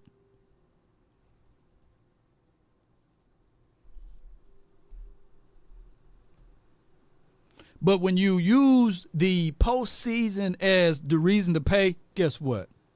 You're going to forever be sitting back saying, hey, man, let me see what they can do in the postseason. While other teams saying, hey, let me see if I can add to so that we can continue to do things even more in the postseason. That's the difference on the cap and how you operate it.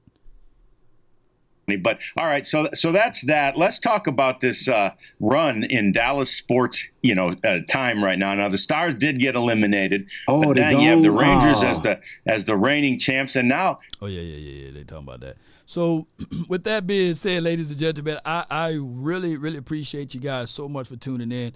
Want to sharing is caring. My prize picks, simulators, and all of that good stuff with you guys. Appreciate all of you guys for tuning in. Shout out to Prize Picks.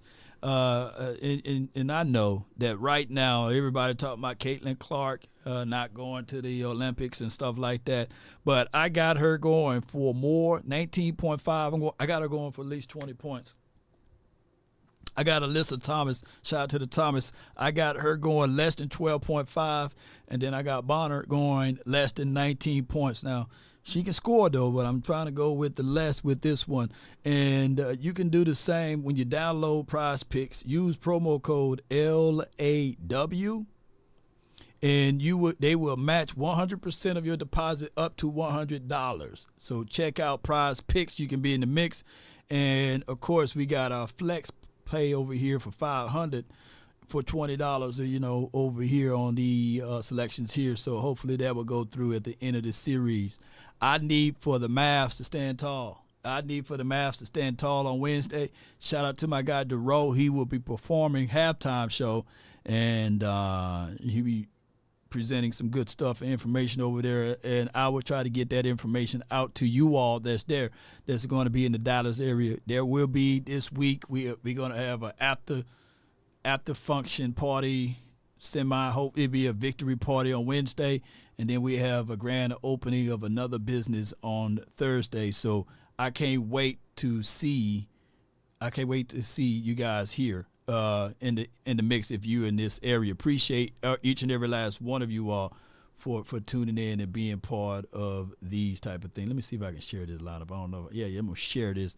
So sharing is caring. So you click this right here. You still have enough time to jump in with Prize Picks. Let's get it.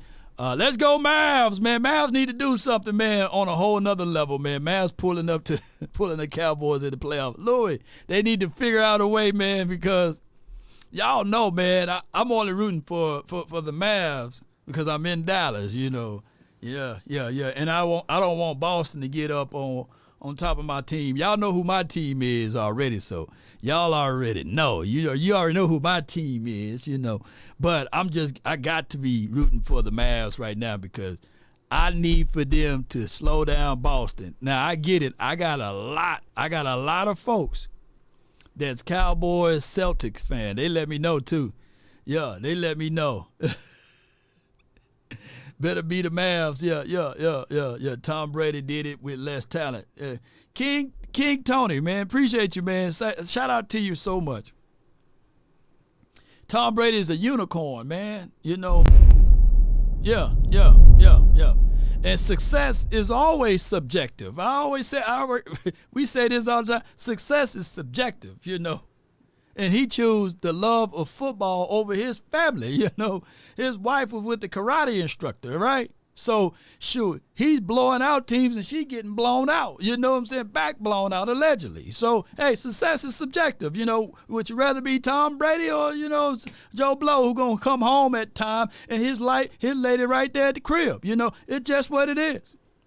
But shout out to Tom Brady. And he had defenses too, by the way. But shout out to Tom Brady. Success is very subjective though.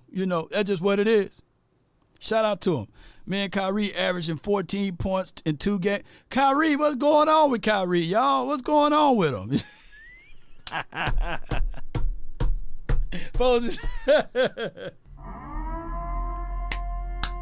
Oh my gosh, man. Yeah.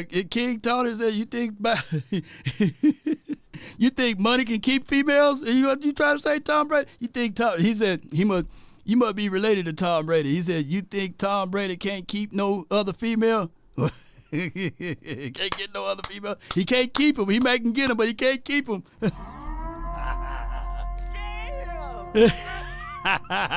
But appreciate you, appreciate you. Yes, indeed, But we're going to open up the phone lines. Maybe you can call in, Maybe we can get Tom Brady on the horn, 657-390-7391. Riggs, baby! Swallow them. Yeah. Let's open it up the phone lines for everyone, man. And if you're offended, charge it to my beard. Yeah. Somebody said a broke man can get a female. Yeah. Let's get it. If I do it once, I do it again. Let's get it. There are 2 participants in the contest. All participants are muted. And we're here live. Hey. On the Nation, brought to you by Prize Picks. Let's get it. From the 206, you're in the mix. Talk to me. What's going on with you, bro? What up, Law? What's good? Oh man, the off season is long, and you know, it's long for a reason. It's long for a good reason too, though. By the way. Yeah, you need a break, you know. Yeah. We all do. 6 weeks, they'll be back. That's when the drama starts. Well, there's a few things to take a look at. All right, who's going to be primarily winning that edge spot? Who's going to be the opposite DB on the other side of Trayvon Diggs? That's on the defensive side, of course. Who's going to fill in that role of nickel corner, right? That's on the defensive side. And when we get out there to Oxnard, we'll be paying close attention to the interior play. And on the offensive side, we're looking at what we looked at last night. Can Cooper Beebe be that center? Can T.J. Bass or Brock Hoffman, right? And which wide receiver could be wide receiver 3? And what Trey Lance is going to look like in this offseason. So we got a lot to be looking into. Yeah, you got a lot to look at. Yeah. I guess wait to see what happens. I think this will be good, you know. That's what you just got to wait and see. It's like you say. Right. They make a good point on the quarterback. All the quarterbacks. There's only one quarterback that should be getting that money, and that's the Kansas City quarterback. Everybody, you know what I'm saying? That man, they really things going out of the roof. Yeah, they got to stop trying to act like, you know, you need the quarterback to win, but they can let the other positions make money too, man. Yeah. We got this quarterback stuff. Everybody. But it's a race to the top because when you have a quarterback, if you don't have one, you'll be looking at the cycle of not even winning games, right? So the name of the game is to win games, build up that great morale, right? So that people can have butts in seats. That's just how it goes, ratings. So over the course of the years, 12-5 is a misnomer, right? Because people are looking at postseason. But when you look at everything collectively, there will be teams that cut off their left leg, give away their spleen to be 12-5 every year. Dang. Yeah. That's what I'm saying. You just need to, I know we kind of frustrated, but man, you got to get in the playoff first if you're going to win. Because you don't want to be, I'm going to tell you don't want to be 5-12, 5-12, 5-12. Yeah. And all you guys over here going to be crying. Yeah. Frustrated. So don't jinx us. I think we're gonna win the division again. I'm telling you. We're gonna win again. Because I'm telling you, Philadelphia has some problems. They put that in the receivers and that option rock and all that stupid stuff. Woo! Oh, yeah. This means throw a lot more interceptions, and he's gonna be a running quarterback. Yeah. He's going to run. Jalen Smith. Jalen said, man, I gotta learn 95% of this offense. Woo! That's what a lot of people are not saying. Let me know if my audio is too loud in the chat. Y'all let me know. But yeah, that's what a lot of people are saying is that when you have to learn a whole new offense, that's 95, and they're throwing it at them. Only time will tell whether or not they're going to do anything, you know, in Eagles land. Yeah. But that's their problem, though, you know. And then I'm going to see if Jalen Hurts could get them numbers like Dak Prescott did with that Kellen Moore stupid offense. I'm going to give him credit. I'm going to give him credit. But if he don't, and you Philly fans, we finna tear your butt up because y'all laughed at us at Kellen Moore. And I told the San Diego guy, I said, watch, y'all going to have a problem with them stupid option rocks. And they didn't believe me. And then when I went to see him, the San Diego fans up here in California, they said, yeah, Marv, you was right. I said, I told you. And you Philly fans finna get what you deserve because you're very arrogant and you think everything is funny.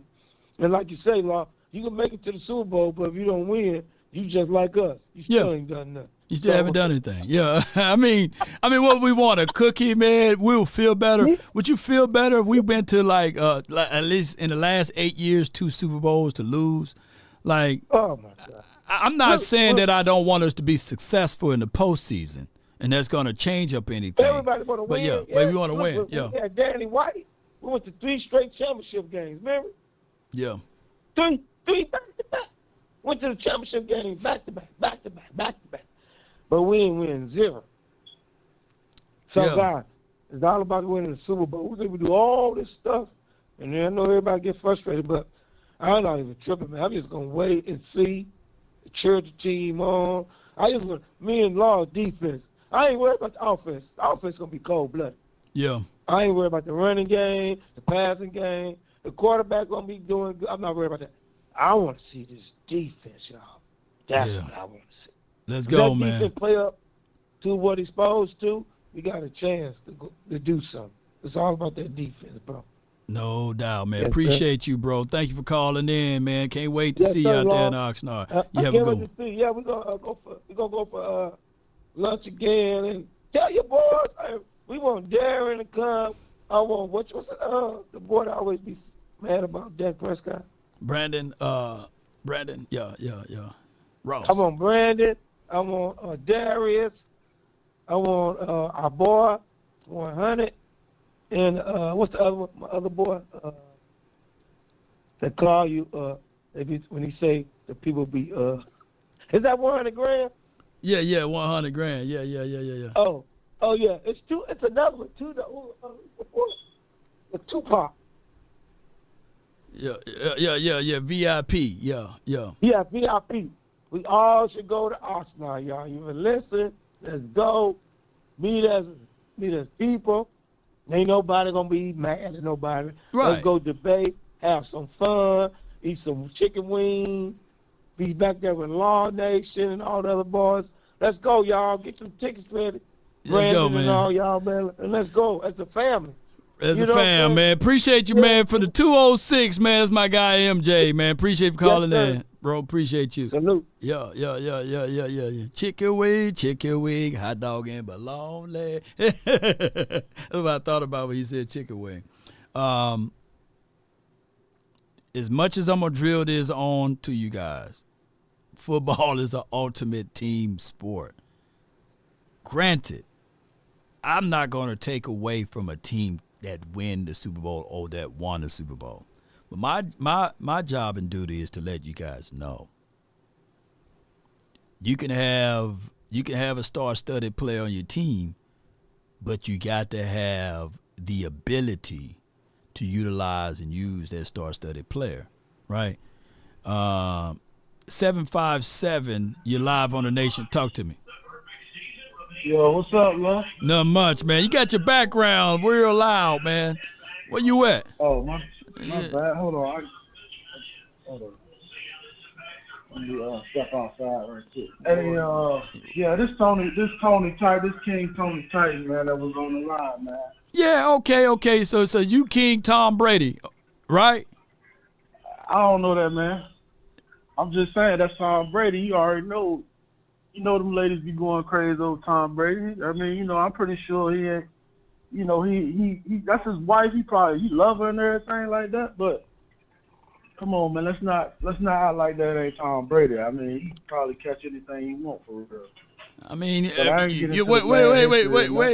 a minute. So you mean to tell me that a brother smooth as us over here, we can't catch anything we want, and just Tom Brady can catch? You can catch whatever you want. Right. But that's still Tom Brady, though. I mean, come on, you know what I mean? Tom Brady pull up on a chick.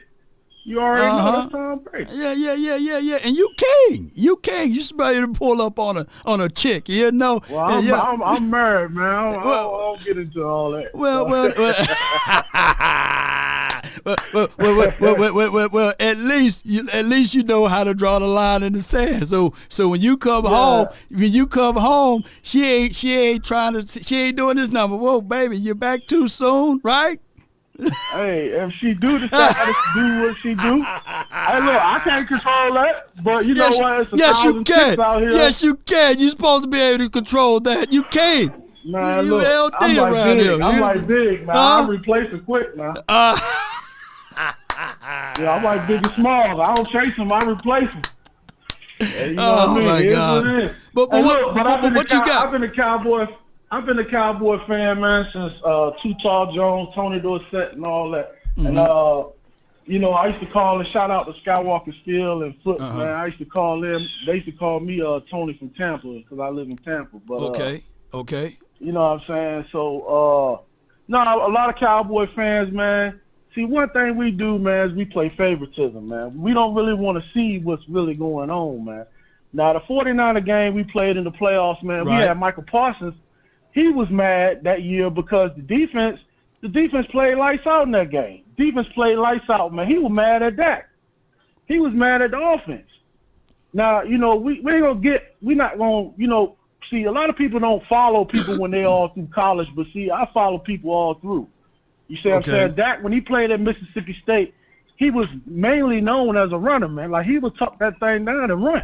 Mm-hmm. But now the man, that's what I'm missing from his game. You feel what I'm saying? They know Dak ain't finna tuck in and run nothing. You feel what I'm saying? So what game we defining the Dak Prescott on? Which game are you talking about? Let's break it down. Defining them.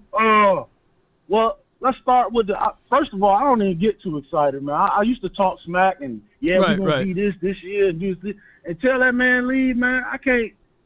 I'm gonna break it down to you, but until he leave, man, I can't get excited, man, because if you look at the Green Bay game, right? Okay, we talking about Green Bay game. Okay, go ahead. We're gonna talk about the 49er games and the Green Bay game. Okay, you know which year? The 2022 or 2021? So I know which one. Let's start with last year, 2023 or whatever. Okay, you know what I'm saying? The 49er regular season game, or we talking about the postseason game, the Green Bay? The Green Bay Packer playoff game. Okay. All right, let's talk about that game. Okay, good. Let's go. Right? All right. Okay. That first interception that man threw, man, I seen kids throw that in high school. Okay. You see two people around a person, man. Look, that been there so long that he should know not to, you know what I'm saying? Like, he should know not to throw that. I done seen that throw plenty of times over and over again. Right. It was no reason for that man to throw that ball into double coverage like that. No, you talking about the first one. Was that the Brandon Cooks interception, right? Correct? He was in the inside slant. My guy, he broke through the body. There was two people there. Yeah, there was two people there. I mean, he was inside, so he won off his inside release, but he rounded his route, and my guy did what DB is supposed to do. No, but was it two people? Was it two people by him, or was he by one-on-one? It don't matter. It was a slant. He was inside. He was inside. It matter. If he knew he should have tucked that thing and ran. If it's two people by him, he should know not to throw that ball, man. Like, I could get a high school quarterback, he'll tell you not to throw that ball. Well, I had multiple people say that was on Cooks. He didn't run the perfect route on that. And what are we supposed to do with that? You know, I get it. That interception falls on Dak Prescott ultimately, but that was a terrible route ran by Cooks. Okay, but if he didn't throw the perfect route, he should know that he's not running the perfect route. No, that's a 3-step drop, and that was a read. That's a read that he's supposed to go to Cooks on that route. That was a 3-step bam. You know, he's supposed to been able to wheel that ball in. I get it. That's Dak Prescott. If you want to say that that's his INT, yeah, granted, that's on Dak Prescott. He shouldn't have went there. Who he should have went with the ball? You say he should have ran it? I mean, if the read won't there, if it's two people there, you know not to throw it, man. Come on. You know what I'm saying? Like, it was some interceptions. Like, I ain't gonna go too deep because I know you got other people. You know, but we play favoritism, man. And I've been a Cowboy fan for all my life. Mm-hmm. Oklahoma Sooner and Cowboy fan all my life, man. And I'm trying to tell you, when he threw that interception at San Francisco, he threw it on the side, and that game was totally on him. Our defense was playing lights out in that game. What do you consider lights out? What do you consider lights out? Our defense was stopping them. They had McCaffrey. We was in San Fran. Our defense came to play. Our defense was giving us the ball. We wasn't doing nothing with the ball.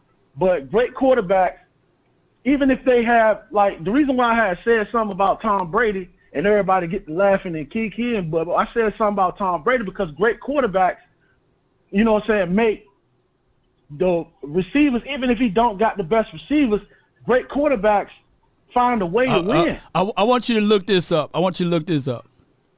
Tom Brady is 2-5 when the opposing team scored 30 or more points on him in the postseason. Did you know that?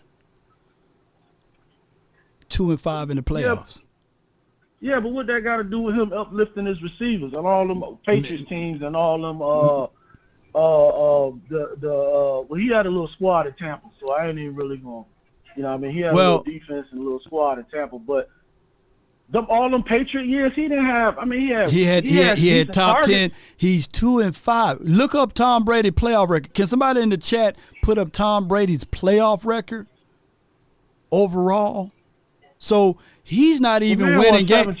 He won 7 championships, but that's escaping the fact that he's 2-5. Out of all of those playoff games that he won, he's 2-5.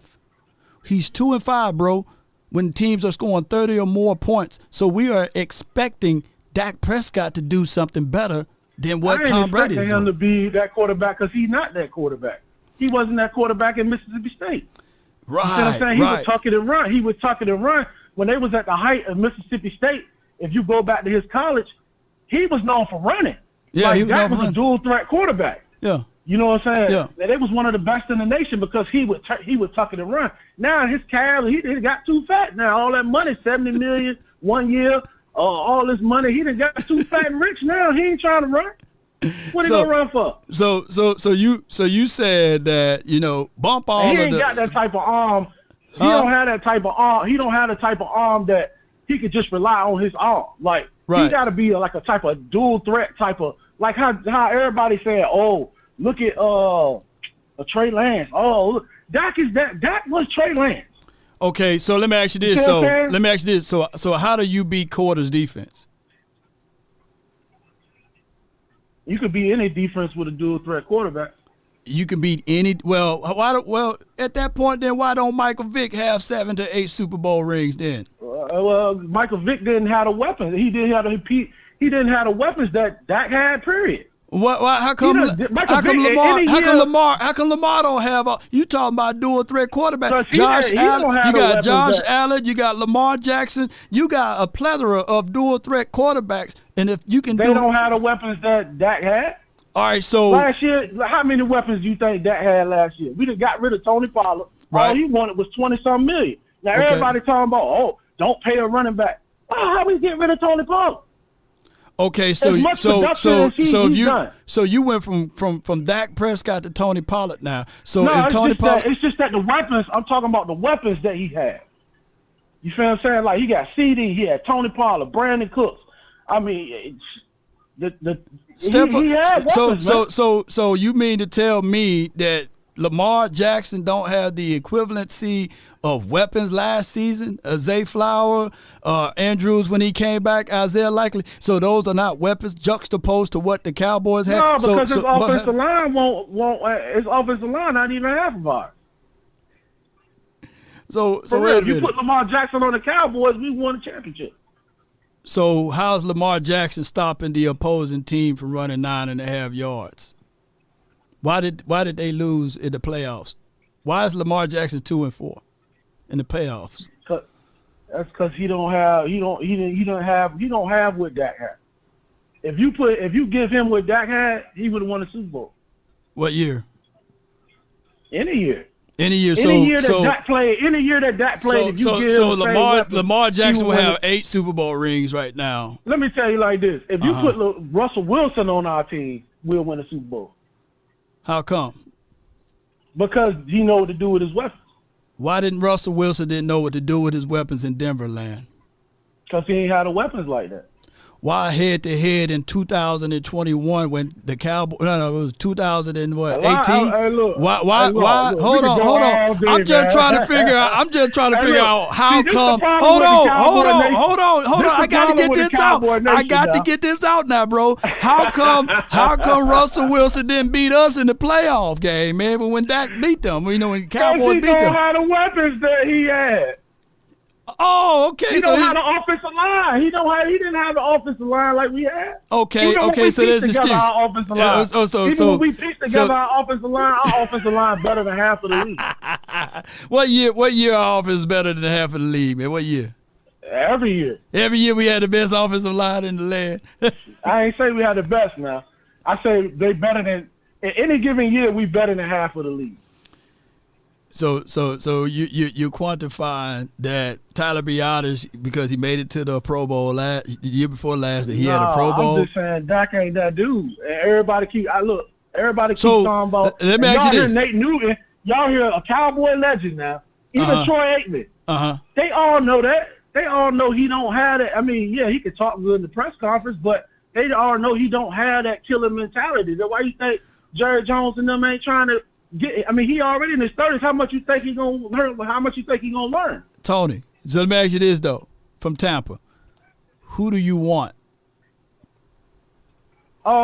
Shit, man, I ain't gonna lie. I would rather see us just start new, man. I would rather see us draft somebody, or either develop Trey Lance and draft somebody. I would think we started to think about the future, man, because what you gonna do? You gonna give him all this money that he asking for? Well, he got to play out this season, right? So this is what you want, Tony. I'd rather him go to somebody else. Tony, what you want is Dak Prescott to play out this season, right? And for us to eat the $40 million next year and just see what we can get out of the draft or see what we can get out of Trey Lance, right? Is that what you want? I'm just saying, if you sign this man, you're not going to be able to pay for everybody that you need. Who do you need? Now, all right, so who do you think? Number one. Who do you think you want? Need to get paid. So Micah and CD need to get paid. So what if I told you that you can pay all three of those guys? Who do you want to bring in? Who do you ultimately want the Cowboys to bring in, if that's the case in the scenario? I don't know, man. So I'm just trying to figure it out. I'm just going to tell you like this. Look, this is a good debate, though. But I'm just going to tell you like this. I feel like we could have brought in Justin Fields. We could have brought in Russell Wilson. With that type of money, we could bring in anybody. So are you quantifying that Justin Fields is a better quarterback than Dak Prescott? Is that what you're saying? I'm not saying he don't have to see. Everybody going to go to the numbers and all this garbage time numbers and all this. Everybody going to go to all this. But to me, pound for pound, like he's a better dual threat quarterback. Right now, what we need is a dual threat quarterback. Dak ain't gonna run the ball. He ain't gonna run it. When the play break down, instead of throwing it away, he'll give it up. Like, he good for a good interception. He good for one good interception while we got momentum. He good for it. You know what I'm saying? He forced the pass when he's not supposed to. These are lessons he's supposed to learn early in his career. But you do know that. But you do. Are you aware that his touchdown to interception ratio, he was the lowest in the National Football League with that last season, right? Like he don't throw a lot of interceptions like that. You know, I'm just saying. But when he do it, costs. But Justin Fields throw more. You know, I'm just trying to. But he ain't got the squad. But look, my thing is, when he do throw it, anybody can make that argument, but when he do throw it, though, it costs us. It's in the time of the game that it's going to cost us. Okay, so let me ask you this. When Pat Mahomes, he's one of the greatest quarterbacks we've seen in the last 5 or 6 years, or maybe even in the last decade, right? Should need to put him in this conversation. Did he throw let me say this, did he throw an interception at a pivotal moment in the Super Bowl?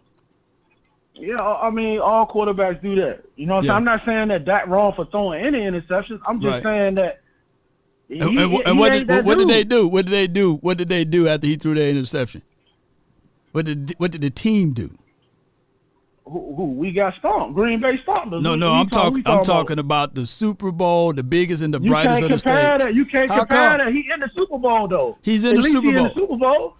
I would rather Dak throw them interceptions in the Super Bowl than in the first round of the playoffs. Don't move the goalpost now. You were sitting there saying. I ain't doing that, man. I'm a Cowboy fan. I bleed it for real. Okay. I used to have the starting lineups, the electric football board. I bleed it for real. Yeah. But I fell back the last couple of years because, like I was talking to Skywalker Steele one day, and I tell him, I said, man, I've been hiding my head in the sand because I talk too much junk to my relatives, because all my relatives, my wife an Eagles fan, my brother and my dad are Commanders fan. They Commanders fan. So I talk smack to everybody, throughout the year. So I ain't been saying nothing the last couple of years. So even last year when we was 12. So you don't say nothing to your wife at the house? She been bossing you around? Man, you been washing when dishes, it come down to the Eagles game, when it I be holding my breath, man, because I don't know how this dude gonna perform. But in the regular season, he good though. He play good in the regular season. You know what I'm saying? Why he can't translate that over to outside of Dak Prescott? Who else showed up in that postseason game? Well, in the last 5-6 years, who else? Who else been able to stand tall in the postseason? Well, he made it so predictable that you really can't. I mean, CD caught a decent pass. I think CD could have got more involved in it. Okay. They could have targeted CD more. They could have did more. Offensive coordinators have been a problem too. I ain't gonna say that he's the only one. I'm not saying that he's the only one to blame. I'm just saying we going at the quarterback. The quarterback is the leader of the team. He's the leader of the offense. Right. So I'm gonna go at him first. You know what I'm saying? I'm not saying there ain't nobody else could have started, because Brandon Cooks could have did more. Right. Like position his body to not allow the defender to shoot through his body to get an INT, which was a crazy momentum swing. They already know what Dak gonna do though. They already know what Dak gonna do though. He ain't finna run. So you game plan against him. He ain't finna run the ball. Yeah. You see what I'm saying? So you could have you can already have a game plan for him. He ain't gonna run it. Even if he got an open lane, he's not gonna run it. Right. So the quarterback running would have been able to alleviate all of that. He's predictable. He became predictable because in his first year, he was running. His first early part of his career, he was a runner quarterback. What will Dak Prescott do this year since he's so predictable? What he's gonna do? Break it down for everybody. He ain't gonna run it. He ain't gonna run it, but what he's gonna do? What he gonna do? Be the same Dak he been doing. He been doing. Okay, now, so I think Trey is pushing him a little bit though, but at the same time, he know Trey ain't ready to take his spot. Okay, so he the man as far as like the starting quarterback. He is the starting quarterback. He is better than Trey Lance right now. Okay, you know what I'm saying? But I think Trey Lance is more of a threat than Dak is. Based off of the unknown. Yeah, because they don't know if he's gonna run it or not. Would you you know what I'm saying? Would you put everything on that? Would you rather deal with the unknown or the known? Because we know for sure we can get 12 games. We can get at least 11 to 12 games with what we got at face value now, right? But we don't know what we can get out of the other situation. So you willing, Tony, right now to give up everything for the unknown instead of just continue to add to the known? I wouldn't give up everything. But I'm not gonna pay him what he asking for. What he's asking for? Somebody else do that. What he's asking for? He got the most prolific agent in the league. Right. That he talk about it ain't about money, but it's about money. Come on, man. It's been about money. You feel what I'm saying? If it wasn't about money, he would have took a Tom Brady deal or something. What Tom Brady was, he got a little lower amount so they could sign other people. He not trying to be like, okay, let's go all in for a ring. You know what I'm saying? Let's go all in. Okay, I'm gonna go ahead and take this bargain deal right for 2-3 years. Let's go out and get these. Let me ask you this. Okay, so cool. Let's say that Dak Prescott do the Tom Brady approach. Who the Cowboys gonna go get? At that point, I mean, I'm not a. Who they gonna go get? Know who's available, but they're able to get whoever they can. They could have got Saquon Barkley. They could have got Saquon. Will they do it? See, we have this argument about the Cowboys. The Cowboy players should take less money. So if the Cowboys do have the money, who they gonna go get? Because I'm gonna tell you my bad, man. But I'm gonna tell you the reason. I'm gonna tell you a problem with us too. We always looking for the value. You know how you go to Walmart and you, instead of getting Oreos, you get black and whites or something, the great value brand. Right. Anytime we always talking about like Cowboys report and all that, always talking about get somebody on the cheap, get this on the cheap, get this on the cheap. Well, you get what you pay for. If I go get the Oreos, I know they're gonna taste like Oreos. If I go get Doritos, I know they're gonna taste like Doritos. Right. I can't eat the Glaciers and think they're gonna taste like Cool Ranch. You feel what I'm saying? Yeah. It don't work like that. You're gonna have to pay. Tony Pollard ain't want that much money, man. Now he done went to Tennessee. Now he, you know what I mean? Come on, man. That man. Come on. If anybody knew talent, they know what that man can run. Here's what I know for sure, and I had my guy to hit me up. They put a 3-year deal, $28 million on the table for Tony Pollard. Tony Pollard said, no, I'm going to bet on myself, and they signed him under the franchise tag. True story, by the way, because my inside sources showed me what they told him, what they wanted to give him, and he betted on himself. The Cowboys front office folded, and they the one signed him to a franchise tag. They could have let him test the market and let him see what he can get, but that was the offer on the table, 3-year, $28 million deal. What he signed in Tennessee for? Y'all can put down what he put down in Tennessee. I don't know what he signed for in Tennessee, but I know that was the deal that was on the table. I don't even have to say allegedly. Yeah. I don't have to say allegedly. Lesser than that. Yeah. So here's the thing. We see this all the time, man. So all I'm saying is, even if the Cowboys got the money, their philosophy is still putting raisins in the potato salad and say it's good. Yeah, that's just their philosophy. This was a good draft. I ain't gonna sit here and lie. This was a good draft. I like all our draft picks. It was a good draft, and they do draft well. You know what I'm saying? Especially offensive line, they do draft well throughout history. So, you know what I'm saying? We'll see where that lead us. But my thing is, I can't put all my decks on. I can't put all my cards on the table when I know this dude is at quarterback, man. Because look at the history. Look at when we went to the Rams. Look at the history when we played at San Fran. Look at the history. Y'all Cowboy fans get, okay, Dak is my dude. You better not say nothing bad about Dak. I just call it how it is, man. It's been times where our defense did play good and give us the ball back. You know what I'm saying? And what happened? When you say give us the ball back, this is my final statement on this. You know, I'm all team defense. I think defense wins championships. And when we look at the 49ers gameplay or what have you in 2022, was that a winnable game? We can argue and say, hell, the game was tight all the way up to the fourth quarter. You know that, right? Yeah. They scored 10 points in that fourth quarter. But when it's time for defense to get a sack, when it's time for defense to get a takeaway, we couldn't get that. Other teams are able to take that. In that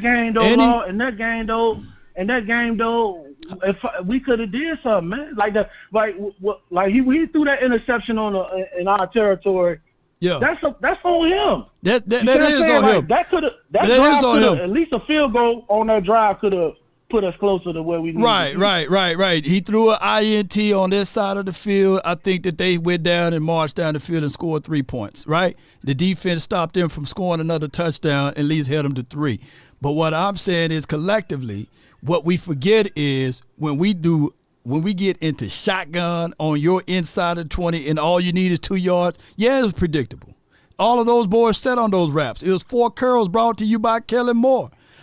I would have preferred the Cowboys to kick a field goal at that point, but they're pressing because the week before, the field goal kicker missed every single kick known to man against Tampa Bay, against your boy, against doggone Tom Brady. You know, but that's your boy. That's your boy. I'm just messing with you, Tony. But what I'm just messing with you. But I give you what you said. Dak Prescott is ultimately the problem, right? All I'm saying is the Cowboys should do this. If you know for sure, hold on, Tony. If you know for sure you can get a quarterback to win you 11 to 12 games, right? What I'm saying is when we get to the postseason, why not have someone else can stand tall? Hey, look, man, I don't care if we squeak in the playoffs. I don't care. Let's win it all. Let's win it all. I need to be a quarterback that I know that if I put it on his shoulders, he ain't going to turn the ball over in the most pivotal point of the season. Who is that quarterback? I'm trying to figure out who is that guy. Who is he? Who is it? Yeah. Shit, how much did the Steelers get Russell for? Oh man, Russell's not him. Come on, man. Don't say that. Don't say Russell that, is Come not on. him, man. So he ain't talented. He's so you talented. Tell me Russell Wilson is not talented. Man, the sun done set, man. You talking about a lesser version of a Dak Prescott at this point. No, Come on, man. It ain't set. That man is a natural thrower, man. Throughout all his career, when he was at NC State and then he went to Wisconsin, that man, ever since he was at NC State, he is very accurate. Yeah, he's very accurate. And who's been more accurate with the ball in the last 4 or 5 years, him or your boy Dak? Man, look, come on, man. Let's get on up out of here, man. Come on. Y'all crazy, man. They killing you. Man. Wait a minute. They had Jerry. Hold on. Russell Wilson had Jerry Jeudy. He had Cortland. He had Sutton. He had all of those boys over there in Denverland. Couldn't bust a grape, man. Come on. He had defense. Come on. His offensive line was trash. He was running for his life come on, don't do that, Law. And Dak wasn't running for his life. Don't do that, Law. Don't do that, man. Come on, man. So, okay. Man, come on. That's messed up, man. Hey, man. Look. You related to Russell Wilson. You moving the goalpost. Man, you on your island by yourself with the Russell Wilson. I would take Fields right now over Russell, man. Right now. Come on, man. I would take both of them. Appreciate you, man. I'd take Trey right now. I'd throw Trey in the fire. No doubt, man. Tony, let's take another caller, man. Appreciate you for calling in, bro. All right, Law. Peace, man. That's Tony from Tampa, man. I'm going to take another caller. How about that, huh? Jay Business, help me out, man. Hey, Law, they got to stop with this stuff, man. This stuff is I know he just didn't say Russell Wilson. Oh, my gosh, man. I know he just didn't say Russell Wilson. I would have. You got to be kidding me right now. Russell Man. Wilson. I didn't think I'd be fighting this much, man. But I tell you what. I absolutely get the frustrations of Dak Prescott, people, with the Dak Prescott thing. But, man, when I ask this question, who do you want? They don't have the answer. And when I ask the question, if they paid Dak Prescott $20 to $25 million, what the Cowboys going to do with the money? What they going to do with it? And there's no answer. Right. That's why he was stuck when you asked, well, who's the replacement? He kept saying, well, everybody wants to say Dak ain't the person to be our quarterback, but don't none of y'all know who the replacement's supposed to be. Let me know who the replacement's supposed to be. And then you're gonna have the nerve and the audacity to say Russell Wilson? Come on, man. When the last time Russell Wilson been in the top 10 quarterbacks? Let's be honest. And I like Russell, man, but not that much, man. Come on, man. I do too, but we got to keep it real. If we're going to attack Dak, we got to attack Russell. Yeah, I mean, what team put up 70? It was 70 to 0. What was that score, man? Hey, Unbelievable. He should have some garbage time stats. Yeah, it was crazy, man. And it's crazy, man. All I can say is this is what I can say. I understand the love affair that people have with Trey Lance, right? And I want Trey Lance to excel. But there's still the unknown with him. Yeah, he could probably win you some games. I don't know. I just don't know. So I'm not going to sit back and paint myself in a corner with Trey Lance either. But I know for sure this can give me 11 to 12 wins, right? All the time. Yeah. And just like the last caller was saying, he was saying that we had this so-called crazy offensive line all these years. Well, if that was the case, why did we take an offensive lineman in the first round and then an offensive lineman in the third round this year if our offensive line was so good? What good was he watching? Yeah, and our offensive line haven't been healthy since 2015. And that's when we didn't have no doggone quarterback. That's a fact. Oh, my gosh, man. But 16 was a little bit better. Yeah. Mm-hmm. We ain't able to stop the run in 10 years. Yeah. They forget about all that. You know what I mean? Only a lot of people the most people that's catching the blame right now is Micah Parsons and Dak Prescott. People's talking about we thinking about Trey and Micah Parsons.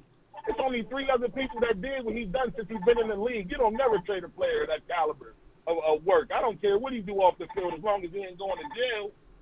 Do you think that if Micah Parsons went up, you know how many teams would be lobbying to get Micah Parsons and want to move some players off their team just so they can acquire Micah Parsons? I would hate to have to play Micah Parsons every year if he was on another team in our division, like the Eagles or the Commanders or the Giants. Oh my God, we'd be all here crying. Yeah, we would be. That's the person they lobbying to get off the team to say, oh, well, he didn't show up in big games. He showed up in plenty of big games. Are you saying that he didn't show up in the playoff games? Because he definitely showed up in big games. He definitely changed a lot of games we could have lost. They need to go back and watch the footage. Yeah, man, it's crazy, man. Jay Business, and I get it, man. You know, right now we looking for answers, we looking for solutions, and the lowest denominator or the common denominator will always be the quarterback, right? Like we think that if we can just go get another quarterback, then it will be good for us. But at the end of the day, you got to play defense, man, and you got to stop the run, and that's a fact. The fact. Right. But I appreciate you calling in, fam. Lord, one more thing, Lord. Uh-huh. And they forget that on Dak Prescott's last deal, Dak Prescott did take the friendly deal last time. Like, they better go back and start doing the math on some of the stuff that they talk about. The price is the price. Once the price gets set as a quarterback and that's what price is set, that's what you got to pay the quarterback regardless, whether it was him, Trey Lance, or whoever quarterback you want to put in that place. Once the market gets set, that's the market. There's nothing you can do about it but pay the price, bro. You got to do what you got to do. You know what I mean? No doubt. Let me read this out since you're on the line, and that's what I went to go fish right here. It says, fun facts, and this is an older post. I'm going to go in and I'm going to update it, but it says, fun facts. In 3 of the Dak's playoff losses, defense allowed 30-plus points. Other quarterbacks' playoff records when their defense allowed 30-plus points. Tom Brady is 2-5. He's got to update that. It's 2-3. But Aaron Rodgers is 1-5. Drew Brees is 0-3. Joe Montana is 0-3. Brett Favre is 0-7. Peyton Manning is 2-4. John Elway is 0-6, and Ben Roethlisberger is 0-6. These are guys that's in the playoff game. Their defense allowed 30-plus points. That's just what it is, bro. And I get it. I understand that 2022's tape of the quarterback playing horrible in that particular game. Yeah. Guess what? The very next week, the 49ers put even much of an A-whooping on a better thrower of the ball by the name of Aaron Rodgers, who played for the Green Bay Packers. So the 49ers did an even better of a job against another team. It's crazy. I can't make this stuff up. That's a fact. That's a fact, Lord. One more thing about the Eagles before we go. My bad. No, you good. You Gucci. One thing about the Eagles, and I hate the Eagles. I'm a diehard Dallas fan. One thing about the Eagles, when they realize that Jalen Hurts ain't getting the job done, they're putting people on their team like Saquon. Their running game is great right now. They don't even need a Saquon Barkley, but they still going to add to it just so they can get over that hump. I'm just saying, can we do the same thing at some point? Do that for Dak Prescott and then blame Dak Prescott. That's all I want to say, Lord. No doubt, man. Appreciate you, Jay Business, man. Appreciate you, man. That's a good call from a good call from. So I hope that you guys are understanding what I'm cooking up here. Are those excuses? Hell yeah, then. If that's the case, if we're going to give these guys longitudes and latitude, Tom Brady, Aaron Rodgers, Drew Brees, Joe Montana, Brett Favre, Peyton Manning, John Elway, Ben Roethlisberger, the craziest thing of it all, baby, the craziest thing of it all of those players got a ring. Let me look at it again, make sure I'm looking at it right. Don't all of those boys got a ring? So we got to quantify the fact that even Super Bowl kind of caliber talented quarterbacks can't get it done when the opposing team is scoring that much money. Look, y'all gonna argue and play in the street with yourselves, but I'm gonna tell y'all, man, you can't out-debate this right here. These are facts that no one wants to hear, and they call them excuses, right? But it's a fun fact. It's very fun. Yeah. So what we are expecting this quarterback to do, Dak Prescott, is something that these boys can't do. That's what we expecting. I can't make this stuff up. I got my guy $100,000 in VIP, and then we got the 562. But let me get $100,000. Talk to me with the plan. What's going on with you, man? Let's go Yankees. Let's go. Jeez. Every time. Come on. Hey. Yeah. Yeah. Anyway, listen here, man. Listen here. I'm listening to him, right? And I'm just like, Lord, there's a saying, right?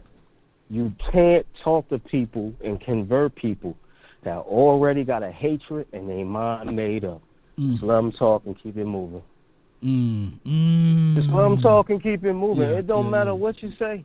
Yeah. It don't matter what you say. You can say this, you can say that, you can bring the defenses. None of that matters when it comes to Dak. Dak get it done in spite of. Listen here, here's another stat. Even the backup quarterback won 5 games when the defense was A1. But did that defense turn around and be the same for Dak? No. Yeah. But they'll say put the backup in and play. They'll say put the backup in. He better than Dak. The defense ain't allowed past 10 points. Yeah. Now, and I'm going to tell you this right now. If the defense was only giving up 10 points and we was losing with Dak Prescott, then there's a different story. But that 2022 game against the 49ers, that's the one that if anybody want to use an argument against what we just said, they go back to that game. Said the defense played well enough, right, to win that, for us to win that game or what have you. But I think if you go back into that game, if you go back in that game, I think an interception was dropped. Break it down. I think there were passes that Dak Prescott made that wide receivers dropped. You see what I'm saying, Lo? So you can't sit there and say, well, it was on Dak Prescott. If I put the ball in your hand and you drop the football, that's on Dak. And that goes all the way back to like what we did on the beginning of that year. Remember, that was the first year we got rid of Amari Cooper. See, most teams add 2, they build 2. Like there's a reason why look, let's be real. Let's be real. Let's be 1,000%. Let's be 1,000%. The Ravens don't need a doggone Derrick Henry. No, they was able to run the ball, but why did they go get him?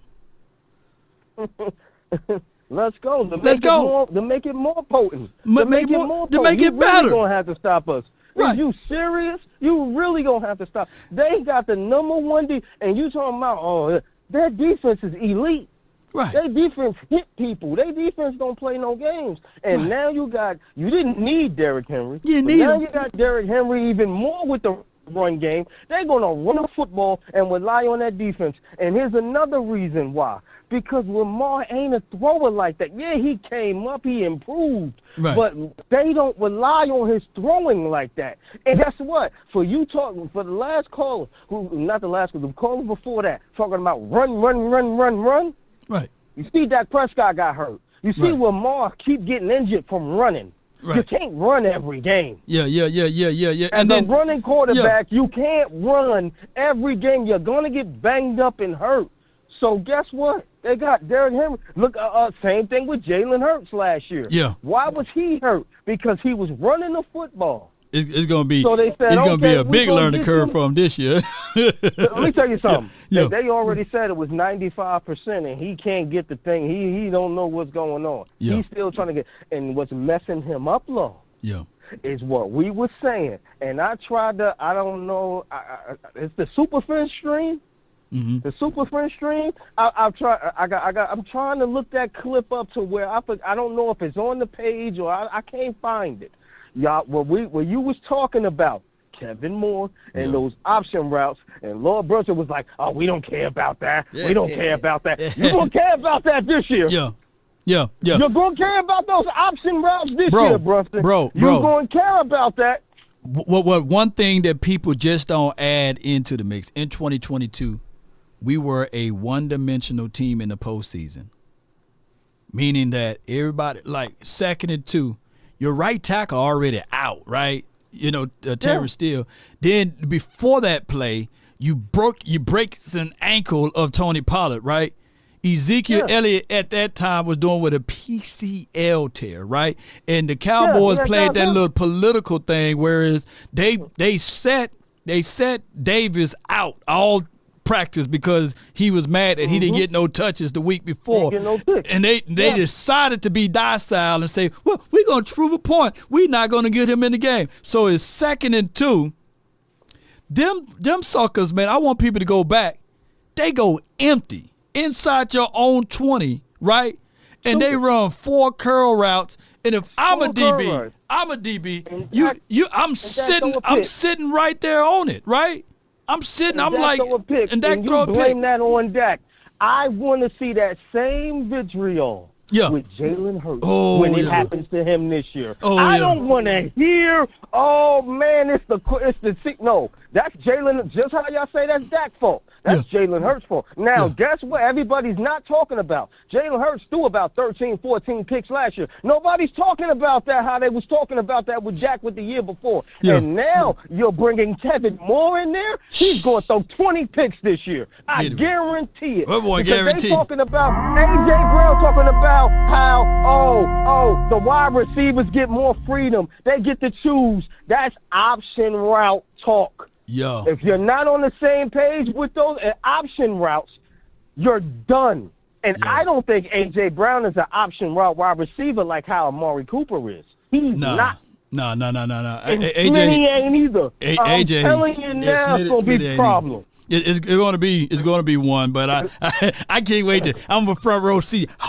I'm gonna be eating my doggone oodles and noodles and everything, man. Watching this one, man. Appreciate you $100,000 for calling in, man. But I want people to screenshot that, with the fun facts, man. I got on the screen there and argue amongst themselves. That's the truth. That's the truth. But they don't want to bring up. They don't want to bring up how defense plays and none of that. They just want to call in on the quarterback. Mahomes ain't win that Super Bowl. The defense won that Super Bowl. The defense showed up and won that Super Bowl, man. I think that Mahomes... They just want to say Mahomes. Come on, man. It was the defense, man. Yeah. The defense balled out in that Super Bowl.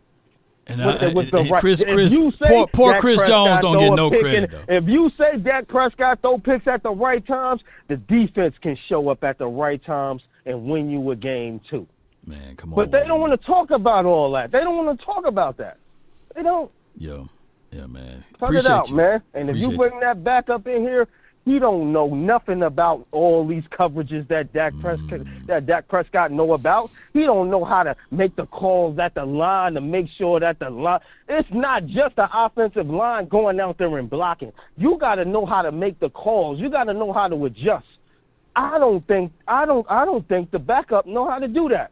And I'm talking about 15. He ain't that smart. Well, number 19 now. He 19 now. Oh, he 19 now? Yeah. He 19 now. He's going to get killed, man.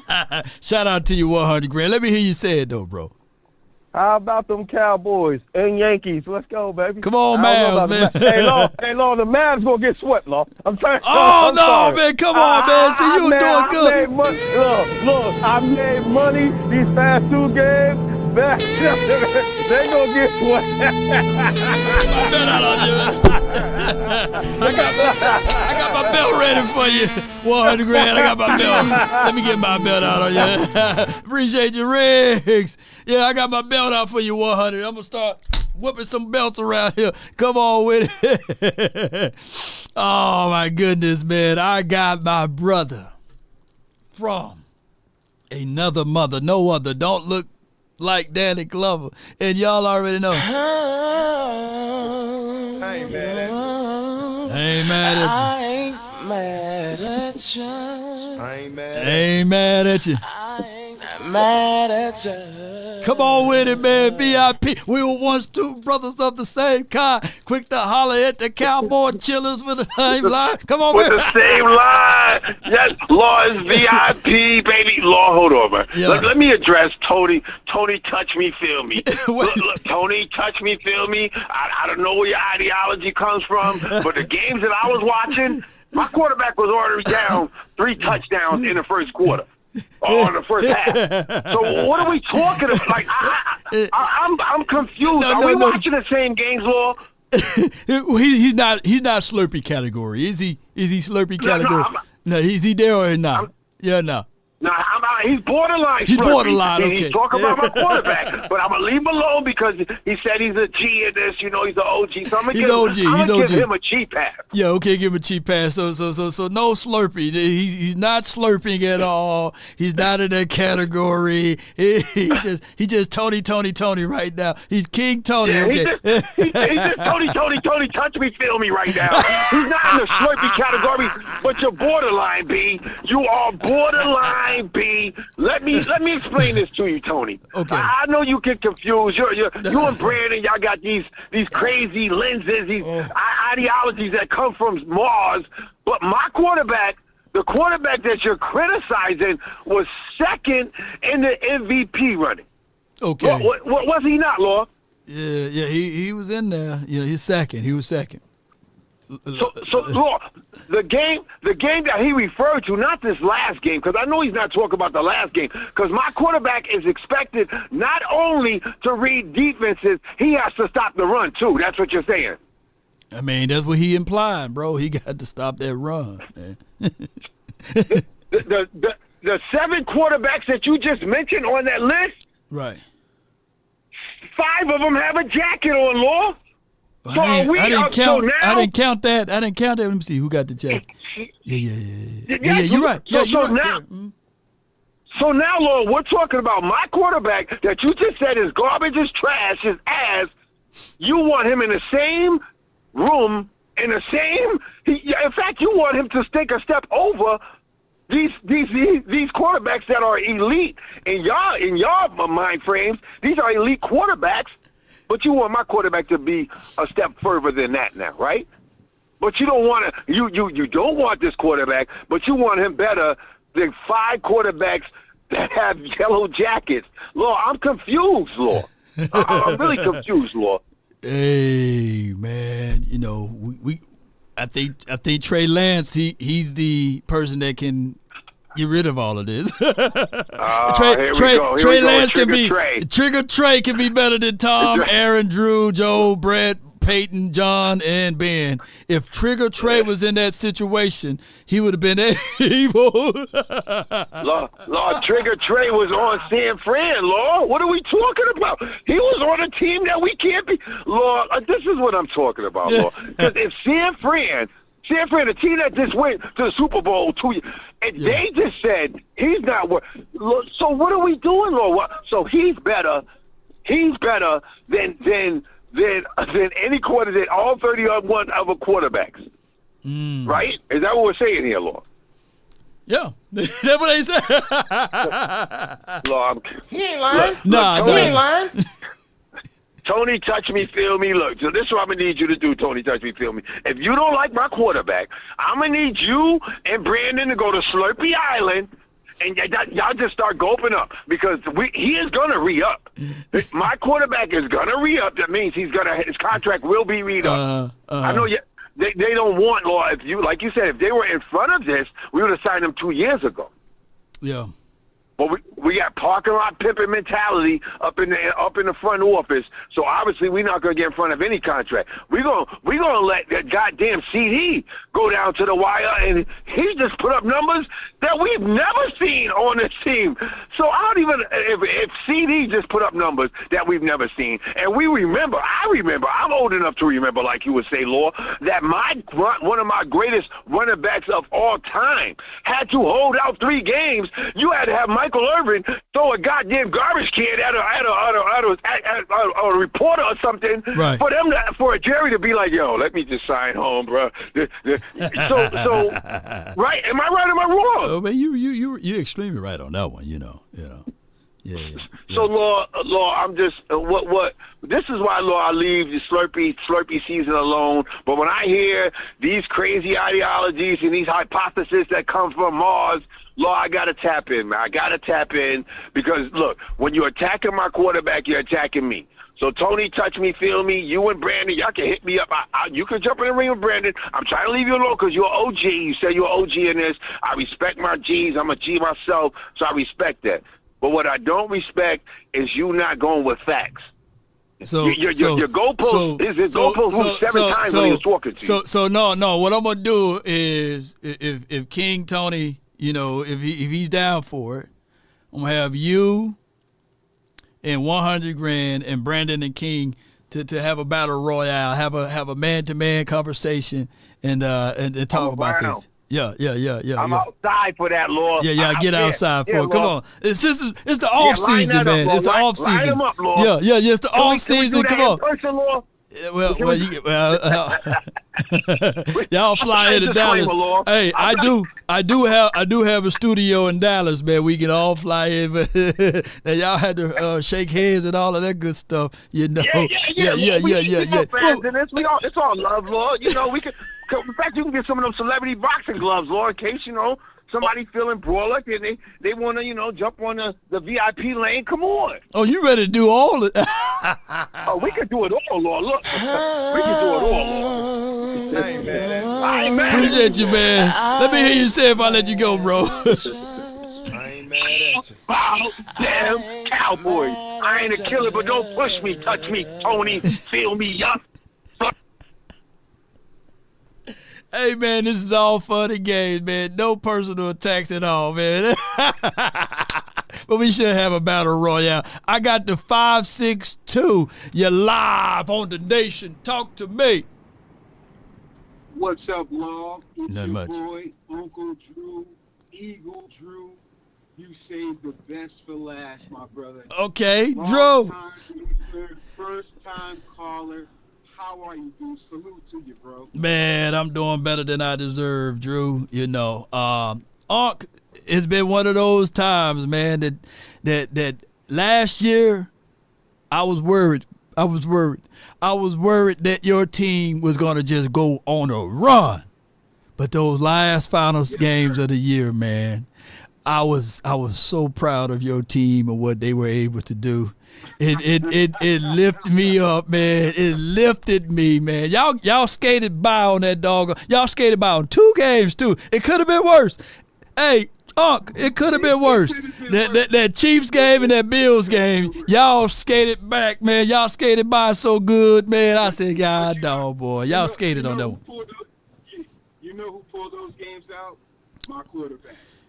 And you know what? The Super Bowl hangover is real, Law. It's a real thing. And I'm not.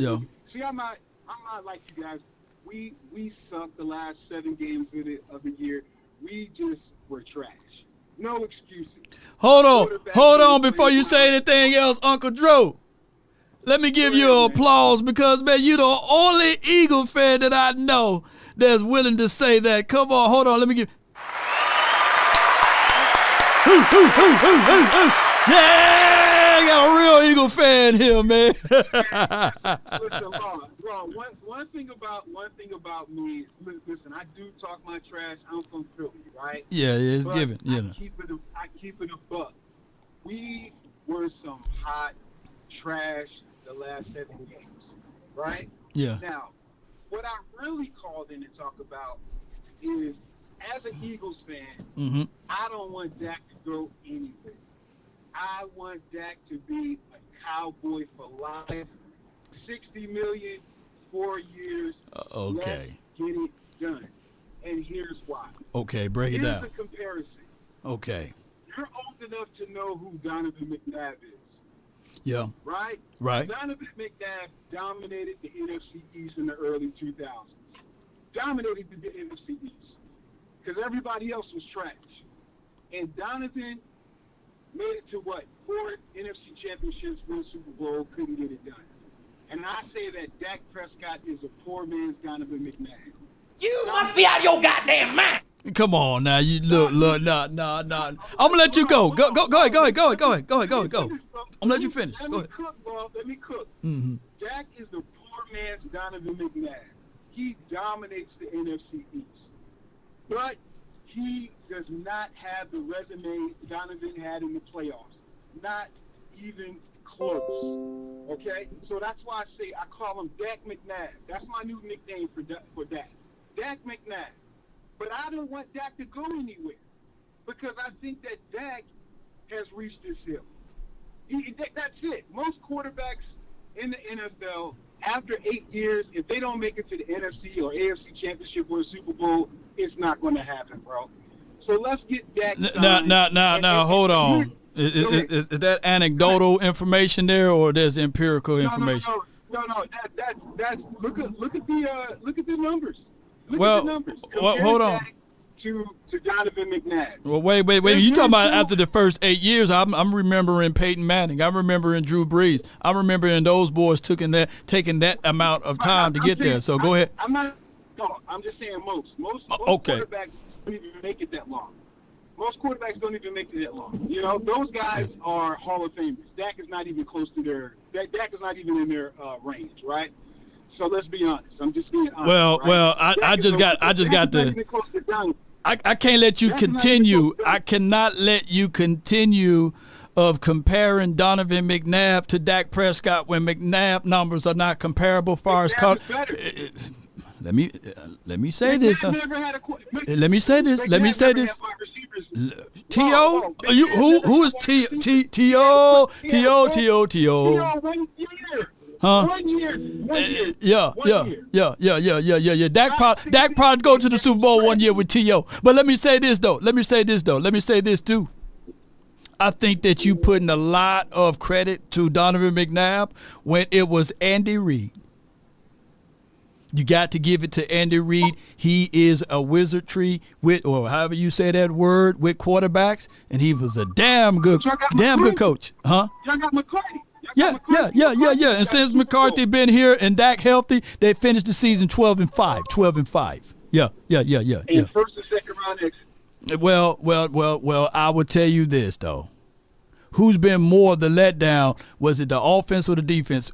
Objectively speaking, in the postseason. This is where I have to hold you Cowboys content creators feet to the fire. Okay. When we talk to you guys about Dak, you know, you guys are quick to say, "Oh, but he owns the Eagles, 8-3, right?" We don't talk about the team. We talk about Dak, 8-3 against the Eagles, right? But then when we want to switch the narrative, and like how I'm telling you the numbers, the real numbers about Dak.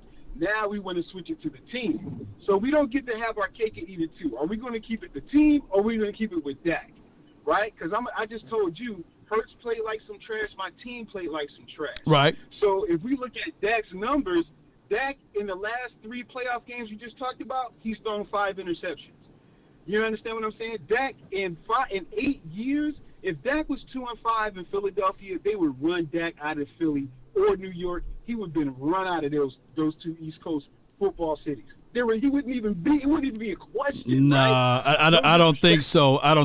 Because I'm old enough.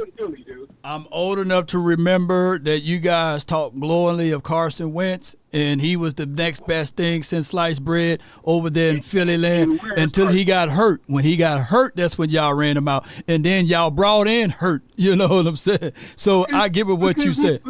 He couldn't get it done.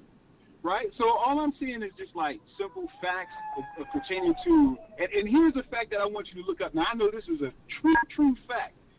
Dak has a losing record against teams over 500.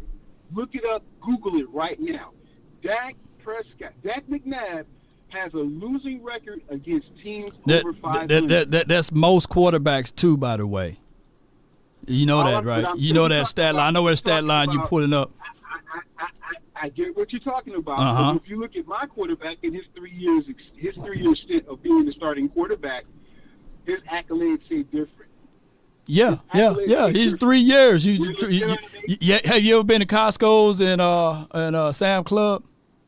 And they got those little food. They got them little food samplers out on the outside. It tastes good, don't it? Yeah. Just sample size, bro. Sampler. Wait, NFC champion in the Super Bowl? That's a sampler? Hell yeah, because at the end of the day, what they did to your guy and your quarterback over there, they added to, they didn't take away. A.J. Brown. What do your quarterback look like without an A.J. Brown and Smitty, right? We don't know. Outside of that sample size that he had before that time frame. So he need weapons and he need options. He can't win it by himself as well. I understand law, but listen, 2019, Dak came into Philly with Cooper, Cobb, Gallup, and Zeke. And Garrett and Jason Garrett and Jason Garrett. See, here we go. And Jason Garrett. We moving it. Wait a minute. No, we not. I'm telling you facts that you don't want to hear. If me and Jason Garrett go, if me and Jason Garrett, if we go apply for an NFL job, coaching job, we both get the same. We get the same offer. We regretfully to inform you that another candidate been selected for this position. Yeah. Regret to inform you. So me and Jason Garrett on the same boat. Huh? But y'all clown my coach. Y'all clown my coach. And call him Dracula and all these other things. Yeah. And all I know is that my clown coach, in the last 3 years he's been a coach, he's been to playoffs, he's an NFC champion, and he's been to the Super Bowl. So we don't make those kind of excuses for our team. I'm telling you that your guy that went into Philly 2019 with Gallup, Cobb, Cooper, Zeke, and himself, and put up 9 points. And I'm glad about it too. I'm flat out glad about it because if we win that game, bro, we win that game, they signed Jason Garrett to a 5-year contract, and then we would have no possibility of even drafting CeeDee Lamb. Yeah. So I'm glad that happened. We finally had to get rid of Jason Garrett. He was here for 13 and a half seasons, bro. 13 and a half seasons. And we held on to him, and then he went over to the Giants, and they averaged, look this up, they averaged 17 points a game. You know, come on, man. The Giants are some trash, man. The Giants are some trash, man. Appreciate you, man. Look, man. Hey, I appreciate you. Respect, salute, man. Go Birds. Hey, Unc, and I'm gonna just let you know, man. We win in the division. When I say we, I'm talking about the silver and blue with the star on the side of the helmet, man. Come on. That's not happening, Lord. You know that. Don't tell yourself that lie, man. You know that's not gonna happen. I can't wait to see what your quarterback gonna look like with all those damn option routes too. By the way. But see that if that's the only thing y'all got to talk about is option routes, bro. Listen. Hurts had a top. We were in the top 10 offenses last year. Okay. With a trash offensive coordinator, a new one at that. Come on, man. Your boy Kellen ain't never had no offense like this. Okay. Ever, keep talking. Ever. I want somebody to just cut and copy that right there. You know Unc ain't going nowhere. Yeah. If you look on the screen right now, just know that number may even stay with your boy, Kellen Moore calling the offense because your defense gonna stay out there on the field, man. Appreciate you so much for calling in. Respect, Lord, respect. No doubt, man. Yeah. Appreciate you, man. Appreciate you. And hold on.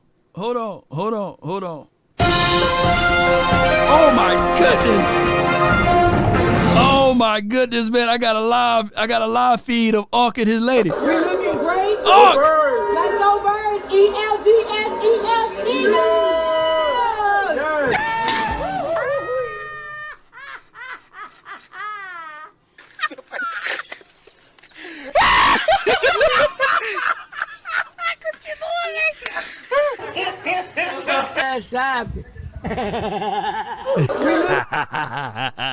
That's Unc and his lady, man. That's Unc and Auntie right there, man.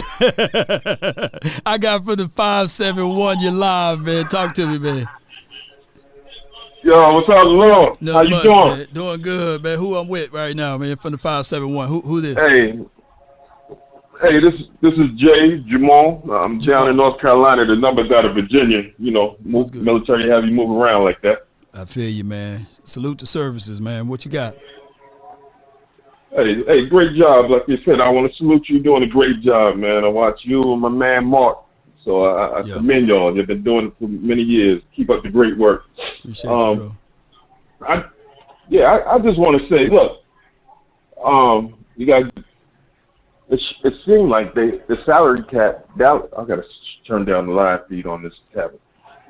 Dallas should have a higher salary cap, you know, because we bring the league in all this money. You know, if you look at it, you know, so that's what's crazy.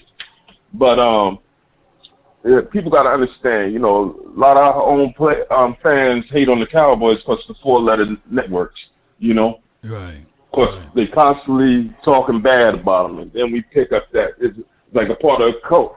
People don't realize these networks ain't making money unless they talking bad about the Cowboys or saying something bad. But our fans feel and understand that, And like Jerry said, you're talking about it as commercialization. It's still money for us, Yeah.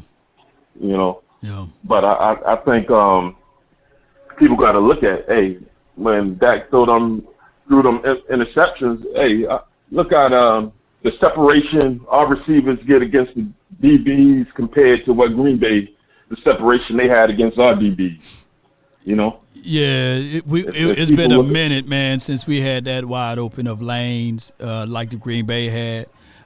When the year in 2022, we were ranked 31st or 32nd in separations, average yards of separation, right? And then last season, we ranked 14th and 15th. We got a little bit better since Mike McCarthy was calling the plays. Yeah. But for the life of me, if I'm going back to that Green Bay Packers game, I looked at it whereas they roll coverage Lamway, they bracket the best abilities that they could do with Jake Ferguson, and they played a man-to-man on Cooks, and we just had no answer to that. They let Gallup run free, if you look back at tape, but they traditionally played a quarter style of defense where they had their DBs dropping, and they set on a lot of routes, and they said if the Cowboys going to beat us, they're going to beat us by ground. You got to run the ball, and the Cowboys couldn't take advantage of that. And hopefully what I'm talking about is when we talked to Cooper Beebe father the other day, he talked about bringing back mentality of nastiness. Hopefully, man, we can play some bully ball to get these people out of these light boxes, man, and we can pound town and pound the ground and get that going for us. Yeah, I think we're going to do that, because right now I think like people talk about we should have got Barkley. No, it's too late in the game to get Barkley. I think he's up there. He got too many injuries. Now what we're going to do is, like y'all saying, y'all just talked about Baltimore have all the money backs they had. They don't even need them. Hey, I don't think all of them going to make the squad. So one of them going to be able to get picked up. So we're going to be good right there. But what we do need is somebody on that line to hold the middle up. That's the one deficit I think we still have. Yeah. Because what's the name? I think both our rookies, Shoemaker, he's not playing. I don't think he's going to be ready for the first 6 games. And then DB rookie, he's not going to be ready. It's going to be sad to say, but hopefully just take care of his body. And that's the same with Diggs. Don't rush him back. I think if we let him come back in, at least if he could come back by the 6th game, I think that's good, because people forget. If you look at it, Diggs was one of the latest ones who got surgery in the off season. Yeah. He didn't get it right after the injury. So I don't think he's going to be ready to come right back. No. It's going to be like Overshawn. A slow bring back. You don't want to rush these guys back, because here's how it goes. Everyone else have lower expectations on their team, but the Cowboys, we're looking at Diggs to be Dion, right? We're looking at Overshawn to be Ken Norton. We always have the highest of the highest expectations, right? We wanted Tony Pollard to be – people really thought that Tony Pollard was Emmett or was the Tony Dorsett, And, Tony Dorsett, yeah. They thought he's Tony Dorsett. But when I look at it crazily, it's crazily how Roger Staubach, he had Tony Dorsett. Troy had Emmett, right? But they expecting that Dak already got those pieces. We don't have that here. Sure. No. But they don't remember these type of things. They don't know those type of things, right? But we had the same expectations. You got to be a true historian and know, and that's what it is. Is people forget. I don't know. It's because, the era we live in, it's just fast media right now. So they forgetting about what we had, and they forgetting about back in the day when we was winning championships. We didn't have that salary cap. Jones was able to make his moves and keep a straight all-star team all the time, Hall of Fame teams at that, Yeah.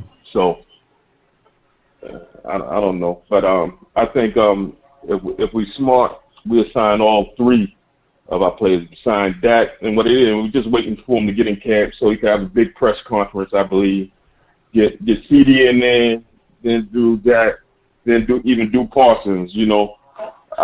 And people say, like Carl was just saying, take a pay cut like Tom Brady. Hey, Dak ain't married to no wife that's a multi-millionaire. You know what I mean? I wasn't even going.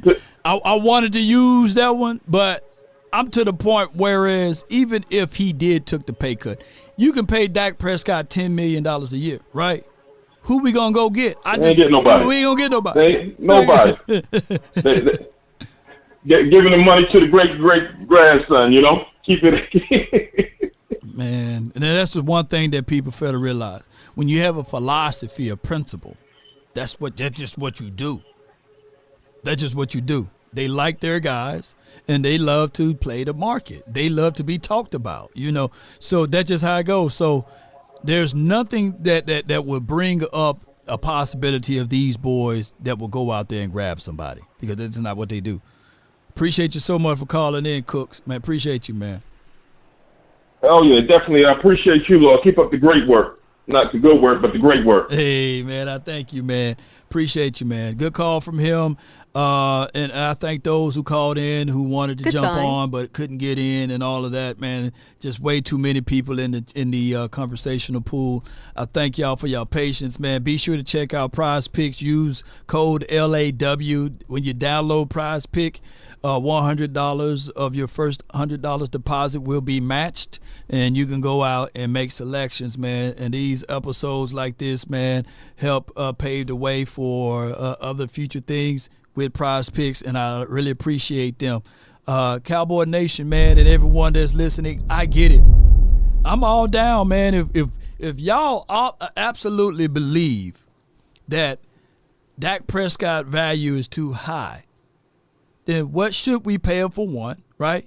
Or get rid of him for 2. And 3, who we going to go get if we had all of the money?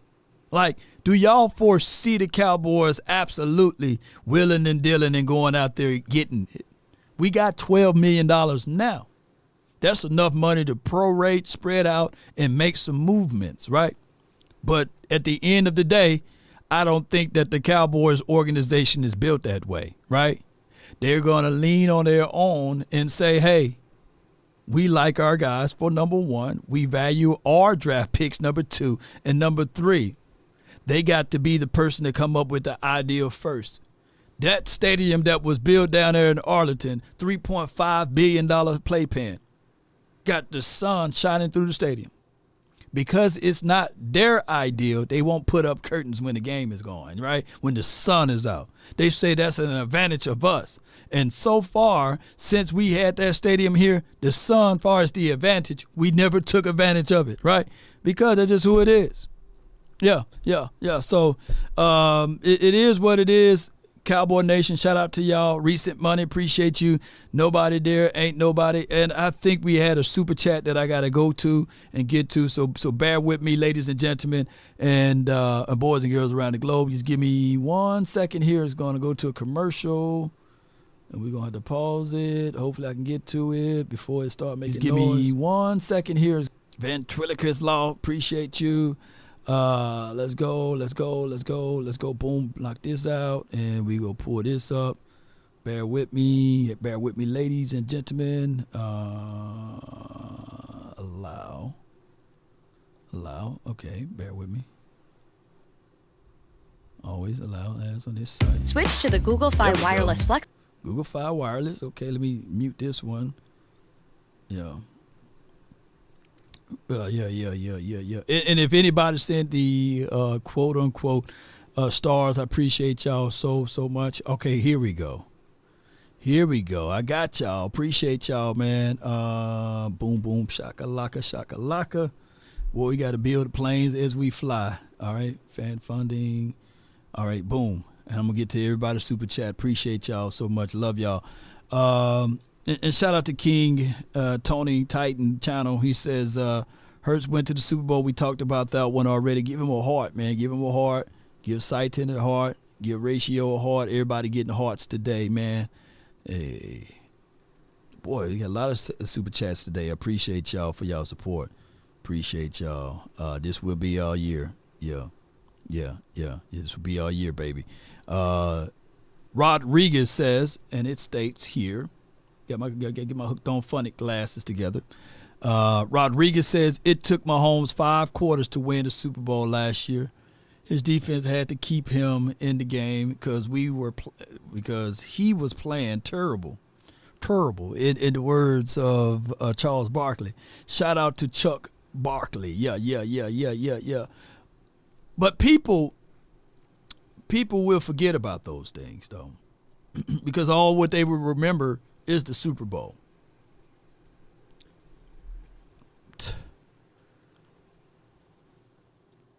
Pat Mahomes is by far one of the better throwers of the ball that we've seen in the last 10 years, 15 years. Not a throw he can't make. But if he needs help and we don't, how is that even possible?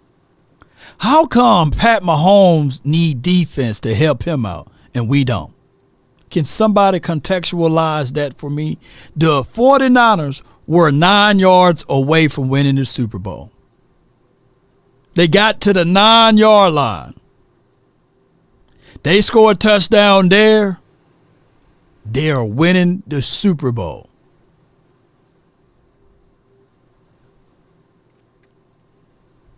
They're winning the Super Bowl.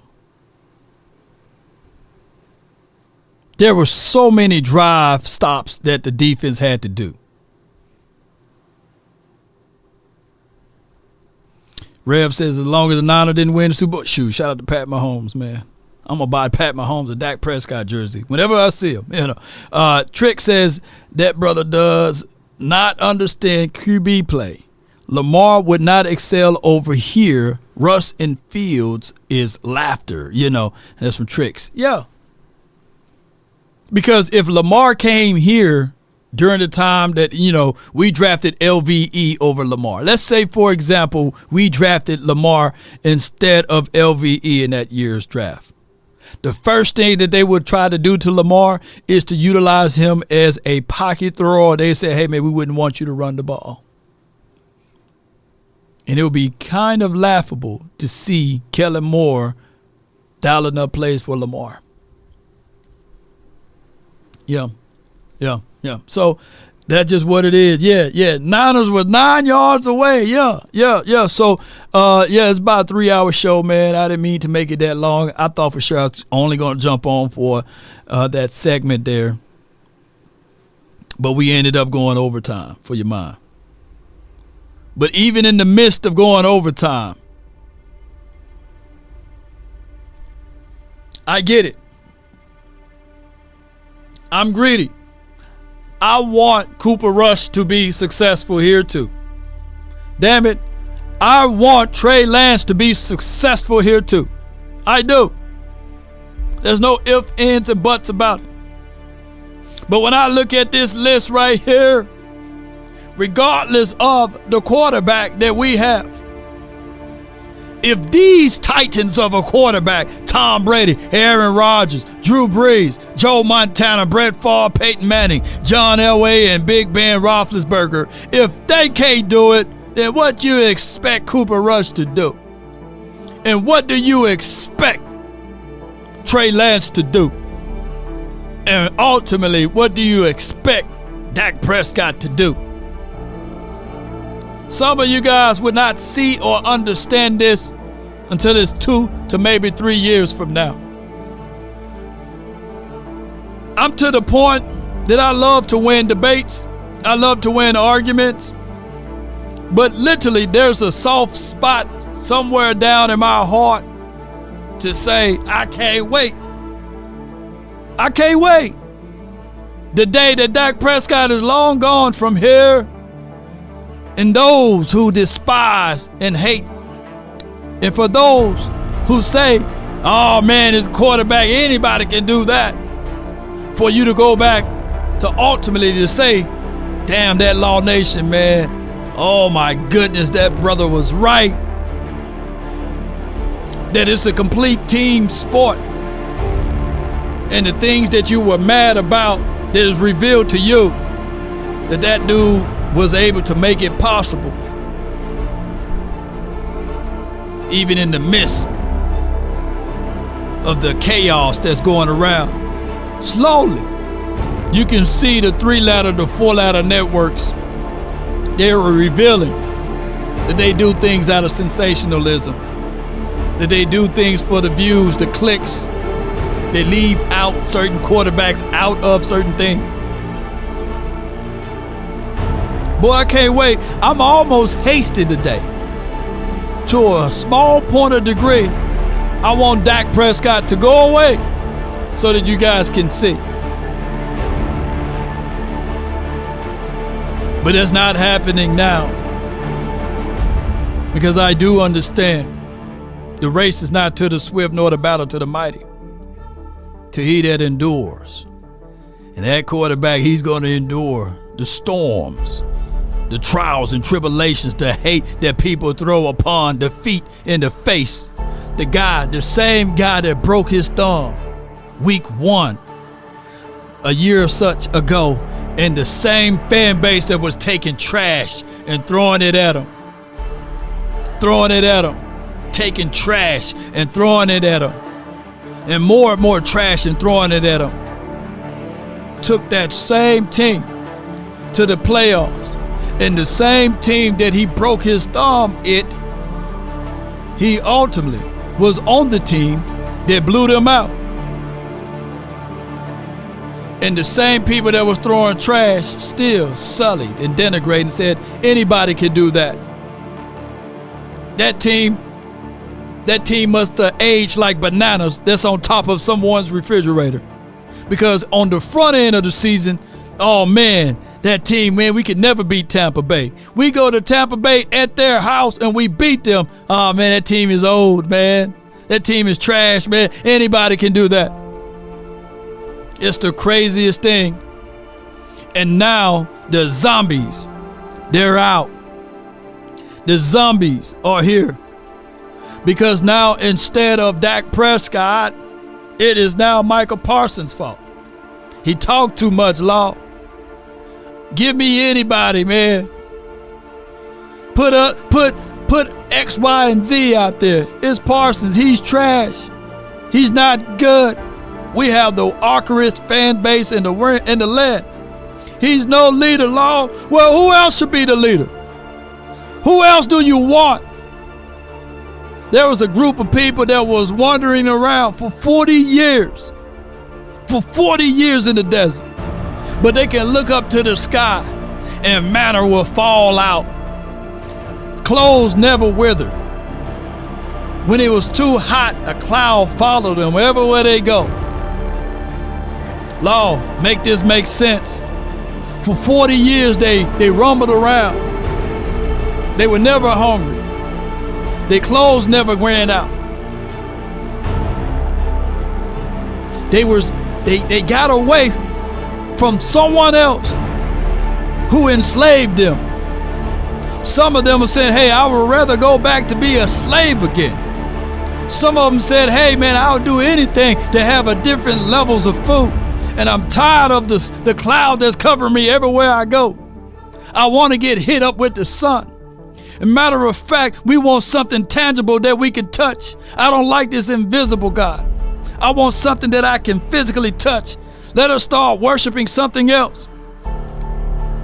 Well, what I'm saying is that even when you get everything that's got for you, that's good for you, you will still not like it. Even though you don't understand that it's a process to this.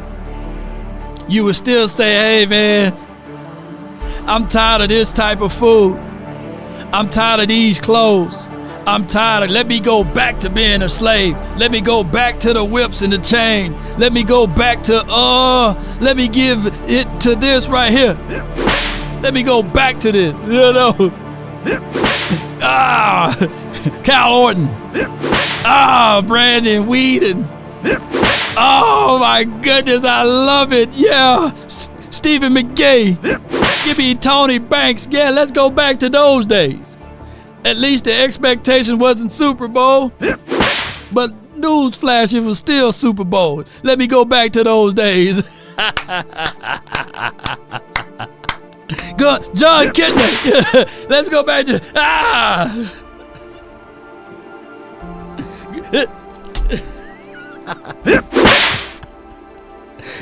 we shall overcome. Garrett Gilbert, let's go back. Yo,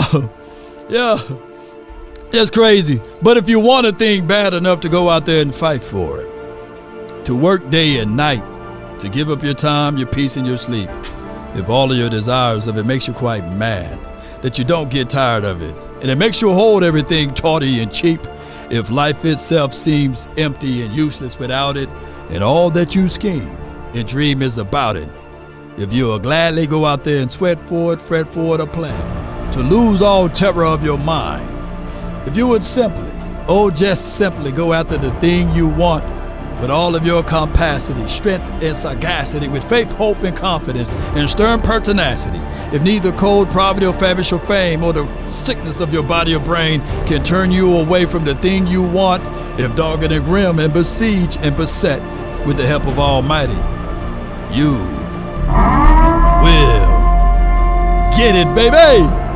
Come on, Drew Henson. Drew Bledsoe, Benny Testaverde. Damn, Dak Prescott. And Dak Prescott, let's go back. Peace, we about, man. One love, man. Hey, somebody said, come on, man, how you tie all that message in there? Damn. Damn. Ryan Leaf,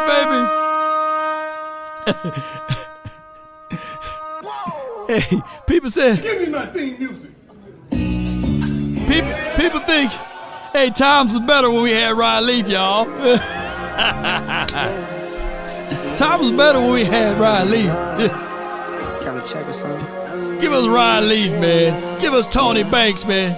Give us Quincy Carter in them, baby. Let's go. I've been really in the field, lot of rush, I love the feel. Lately, I just wanna run it up. Clint Stoner, baby. Don't need no deals, I make the deal. Have a ticket to a meal. Lately, I just wanna run it up. On the flip side, give me Ben Mayowa, you know. Give me Tyrone Crawford. We don't need Parsons. Hey, Tyrone Crawford was a better leader. Would you rather have Tyrone Crawford leadership, or would you rather have Micah Parsons on some damn podcast? Come on. Give me Jeremy Mincy, man. We don't need. We don't need Micah Parsons. I'm with Bay, yeah, I'm with Jay, yeah, I'm with Chuck and now. Still the same, not switching sides, now it's about loyalty. You switch sides off for the bag, and that's worth more to me. Come on. I mix Nike with designer, I experiment. Roll you just rock what's on the shelf, and I'm not feeling threads. it. Search for the one, but baby girl, it's not George Selby, baby. Give me George Selby. We don't need Michael Parsons. Come on, man. George Selby was a leader, baby. Shout out to Tricks, DC for Life, Savage Beard, Man of God, Transport, Patrice, appreciate you, J-Rod, 2422, Sighted Rev, DC for Life Ratio. Shout out to you, King Tony. Lately, I just wanna run it up. Yeah, I just be off the dome. I never own no chrome. Too many foes and clones. Yeah. I be at home alone. I be in zones alone. Shout out to Larry Allen. I be really in the field. Lot of rush, I love the feel. Lately, I just wanna run it up. Come on. Don't need no deals, I make the deal. Have to ticket to a meal. Lately, I just wanna run it up. Yeah. Kinda check a song. Lately, I just wanna run it up. Count that too, count it up. Lately, I just wanna run it up. Give me water. What more? Lately, I just wanna run it up. Lately, I just wanna run it up. You know what? It hit me. You know what? It hit me. let's just get rid of Micah Parsons and Dak Prescott, and that would be a solution. Hey, the year before that, I'm old enough to remember people were saying get rid of Trayvon Diggs because he can't tackle. Who remember that? Who remember that? Right? Let's get rid of Trayvon Diggs. He can't tackle. People were mad at him because he missed that tackle on Kittle, right, in that playoff game. But it is what it is. Come on with it, baby. I got some breaking news. I know y'all heard this news. We answered. I talked stuff. I thought we had it. But it goes to show you who's a better team. And I'm sticking Cowboys. You're crying. I'm hurt. I love my Eagles. I don't believe it. You gonna flap the hat one more time for the Eagles for the hard fight they did? Let's go Birds, fly Eagles, fly. Still Super Bowl chance for now. No doubt, no doubt, no doubt. Let me get on up out of here, man. I'm supposed to be up out of here, but in returning, got one more super chat. Adam Garcia with the facts said, would you rather have someone getting into a bar fight or someone who do the podcast? You know, somebody gonna be clever and say, I'd rather have none of them, but those are the answers there. What you rather have? Take a drag of my cigarette, breathe me out, breathe you in. Yeah. Come on, baby. Save the last bite for you. And you. For you. Come on. Ooh, don't let the street lights hit you all alone. Stephen McGee, baby. You know it's dangerous to go alone. Don't let the street lights hit you. Can I be on? Play it too. I follow. Come on. Wherever you go, whatever you do,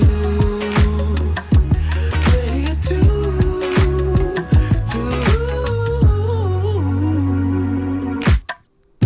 7 years of a perfect love, 7 more and another one. And another one. And another one.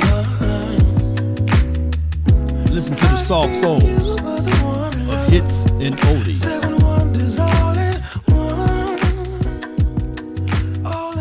What we tell them, baby? Don't let the street lights hit you all alone. Come on. You know it's dangerous to go alone. Don't let the street lights hit you. Can I be on? Play it too. I follow. Come on, baby. Wherever you go, whatever you do.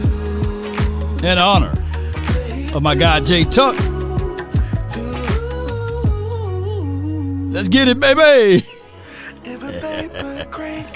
Don't be bitten by the zombies, baby. They come.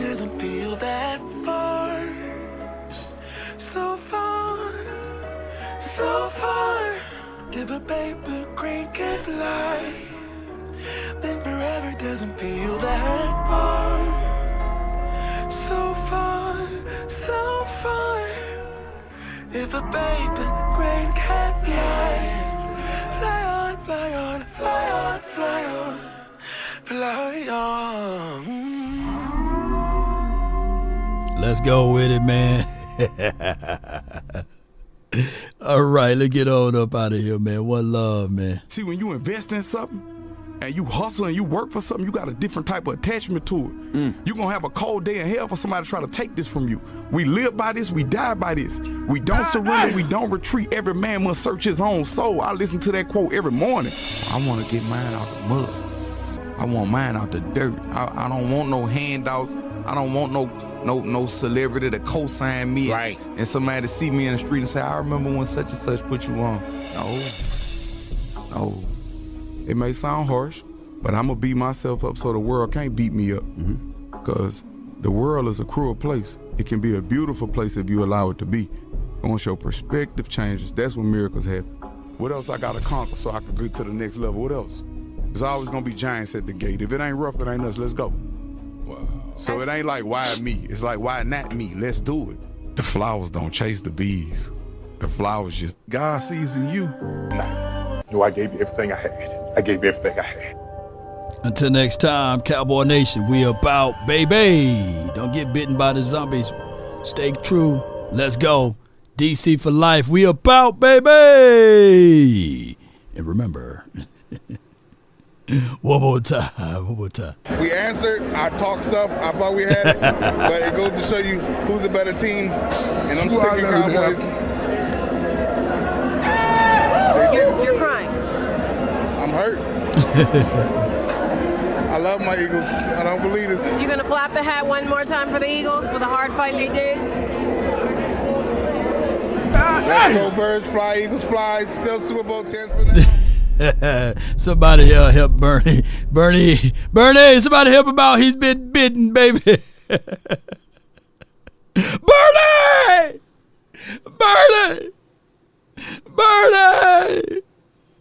Amen. It's an evil world we live in. Bernie! Come on, Bernie!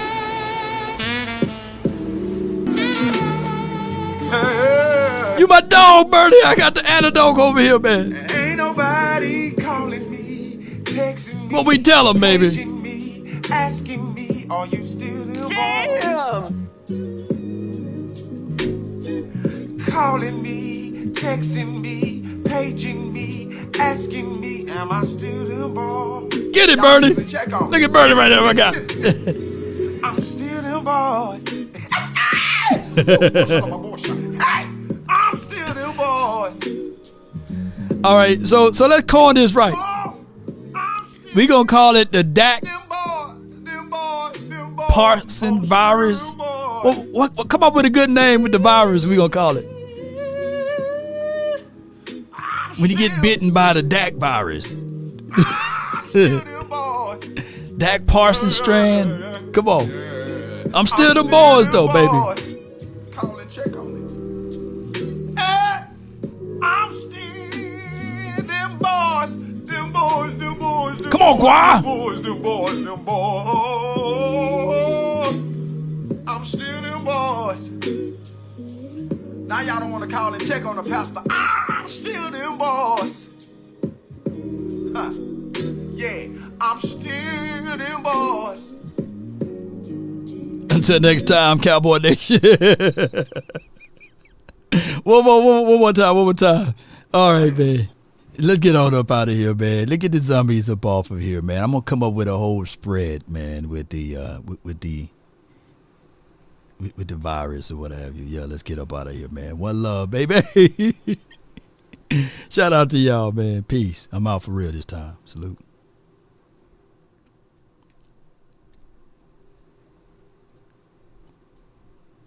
Come up with a good name, though, you know. Williams says the Prescott Parsons virus. We're gonna name it. We're gonna come up with a good name for it, man. Y'all come up. Whoever come up with a good name, I got something for you. DC for life. The 4-vid. Ooh. Oh, 411 vid. What about that? The 411. I'm trying to think of it, man. Well, I got to set up, get on up out of here. But the 4, I'm trying to think of what would be a good catchy name, you know. Yeah, what would be a good catchy name for it?